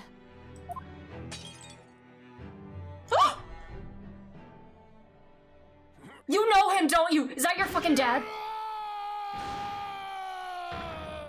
Jesus! Bro, are you okay? Bro? That's you.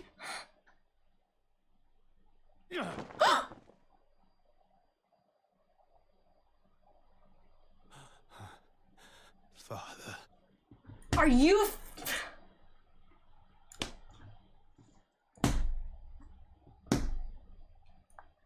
I love when my just bullshit that I spew out turns to be it. I love that. I love when my random bullshit turns out to be correct. Oh my god! Hey girl! Father? Hey girl. Oh, I think I cracked my ass. Ryuji, no!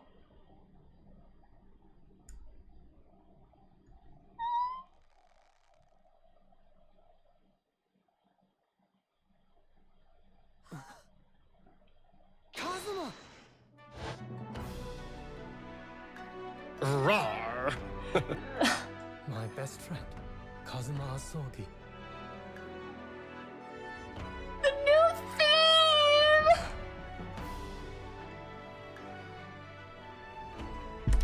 After a whole year, finally his memories returned. Damn brat! I'll sue!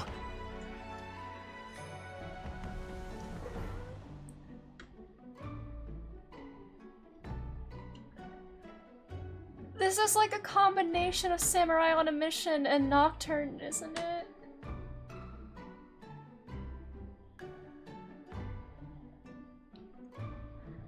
So is it actual amnesia, not just like...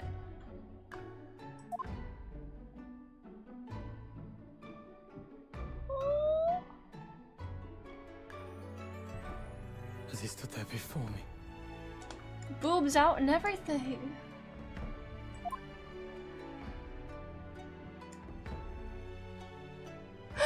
His forehead's so huge without the bandage. Ryunosuke.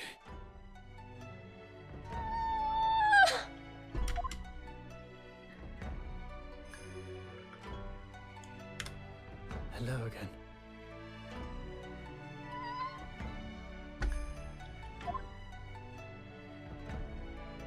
My friend.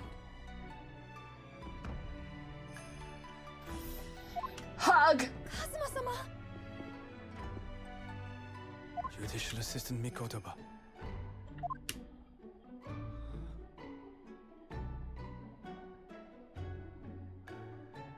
It's been a very long road. Thank you. Thank you for guiding my friend here when I could not. It was an honor.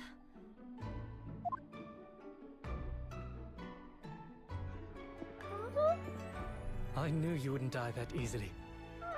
Kazuma. Yeah, you're not gonna die from tripping over a cat. I owe you thanks, too. For taking good care of that in my absence. Oh.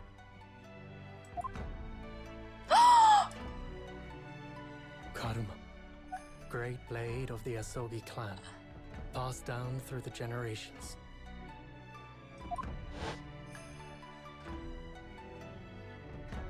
When we left Japan, this sword was at my friend's side. A Japanese man's katana is his soul, and he couldn't be parted from it. And he kept his soul with you. But then, when the incident happened, it was Susato-san's wish that I inherit the sword. And I've kept it with me ever since, along with my memories of the friendship we shared.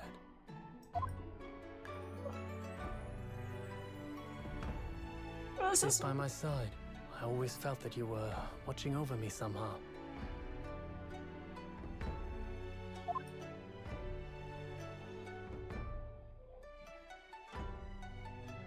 Cover up that forehead, boy!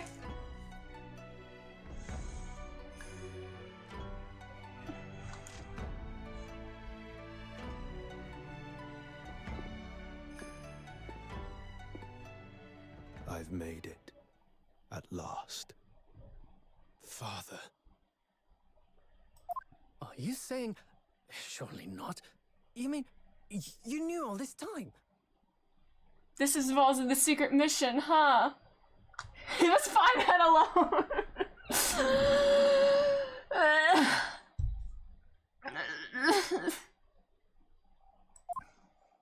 I'm looking at it, but I still can't believe it. This mass murderer is Kazuma's father.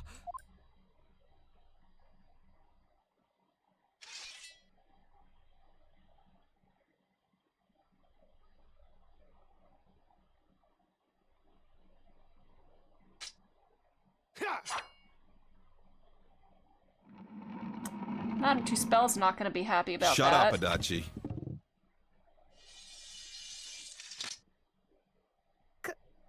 Kazuma-sama.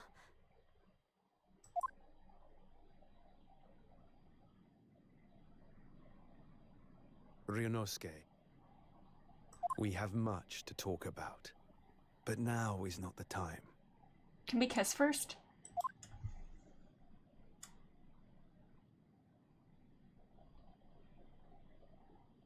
I'll be seeing you.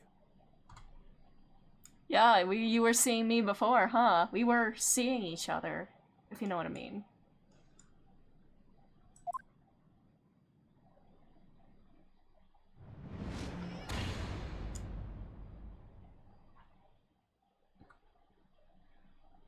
That's all Kazuma said. Before he turned and left us there, in the courtroom. No! Don't run away again!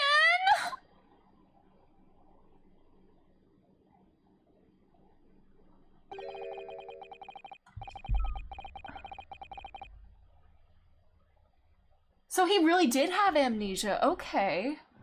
Huh. Live Baroque Van Zeke's reaction, yeah. I need a new- Oopsies, oops, I didn't mean to do that. Yeah, I need a new version of this with that. Rajan being Barak, I finally trust this guy enough to tell him about my problems, and this happens in front of you? Yeah. Yeah. Bro was like, well. Well, that's a lot to unpack.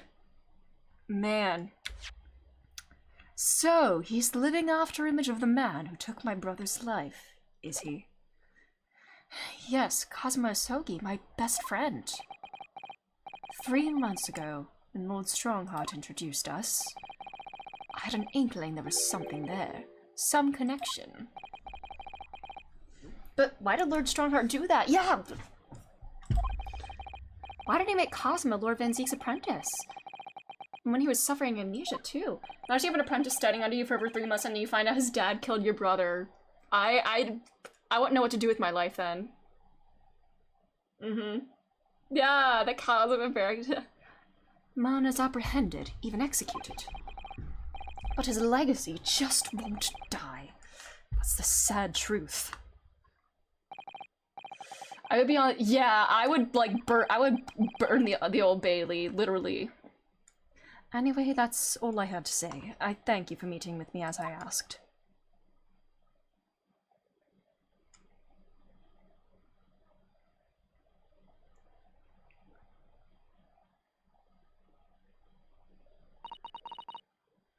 "10 years ago, my grandmother took me to the railway station.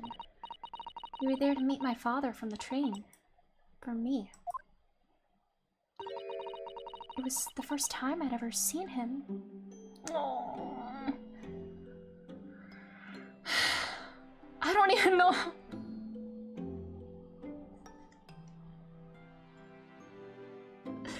So it wasn't like a faked death per se? Did he just like fall and hit his head? And like...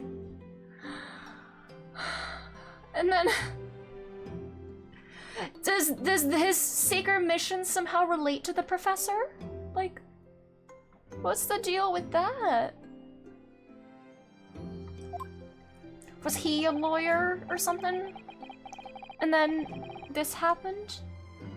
How would you feel if I knew this is the— Yeah! We still have 2 more cases to go! Yeah!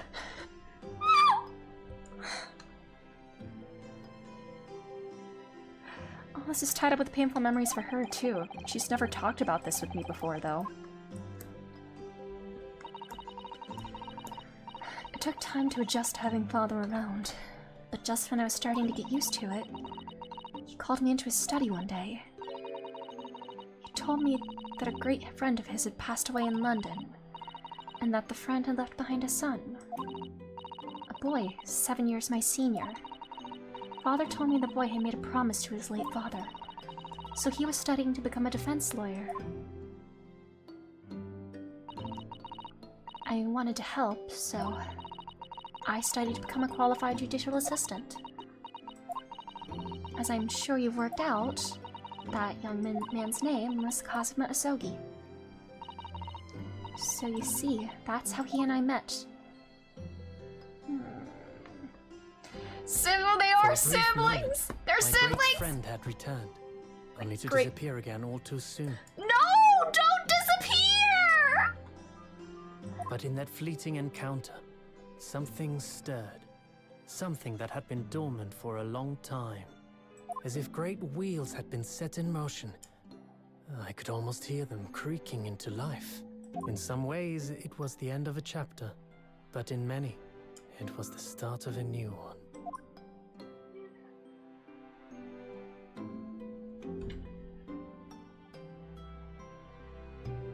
This is a game that convinced me to play the rest of the franchise as a whole. Really? You played this one first? Oh my god. The demasking. They chose the VAs that speak Japanese as their first language. Yeah, I think that's really cool with their accents and everything. I really like that. It feels very authentic.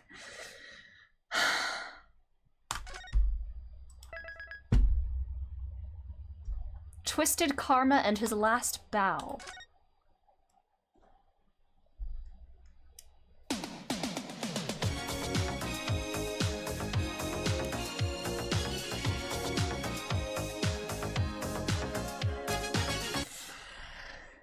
Oh my god, so, like... What has Kazuma been doing before the past 3 months? Has he just been, like, recovering in a hospital or somewhere? Has he been in a coma for months or something? Like... Hello, LGBTQ community.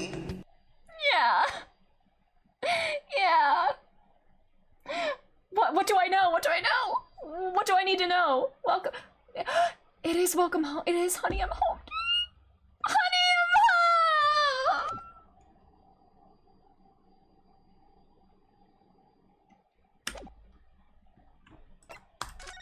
He's been doing stuff.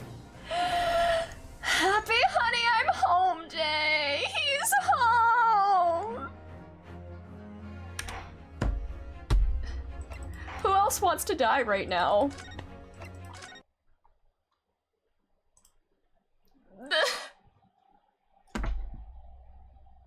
I'm gonna have to listen to that theme on loop and start feeling things.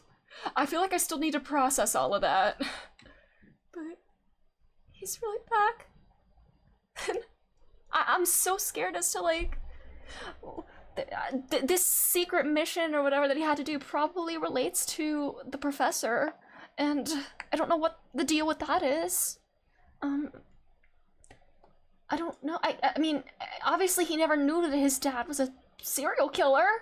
You find somebody in the funniest conversations. Please do, please do. Like, what? Why did he suddenly? I mean, I guess with the amnesia, he just took in somebody that would teach him law. I don't know how he came to be in Van Zeke's tutelage. If you had it on autoplay, the music switches to the soft part. I tried to put it on. I tried to put it on autoplay and it wouldn't. I need to watch it again with that time. I'm gonna have to watch that whole scene again, and I'll have to watch it with that timing. Yeah, Unnecessary Feelings Day is the 20th and the 24th. I have 2 things to celebrate on October 24th now. Honey, I'm home, and Honey, I'm not dead. And I'm at your new home in London. I'm like... I'm feeling so many things. Alright, well... Oh my god. We'll have to finish this. We'll continue with this, tomorrow then. I need to process all of this, because... So... Let's go raid somebody. Let's go raid Freezy. Hold on. I'm feeling... Oh my god. Yeah. I'm gonna have to process all of this. And I need to know what exactly he was doing and how all this came to be and everything. Yeah. And we have 2 more cases to go, so it's not over yet! I got a lot to process indeed. So, I will leave you there. I need to go decompress and, yeah! Feeling things! Feelings! Oh my god, but thank you so much for being here and enduring all of this absolute madness and chaos and everything that this is. But thanks again. I'll be live same time tomorrow. We'll start the penultimate case of this series. But thanks again. Good night!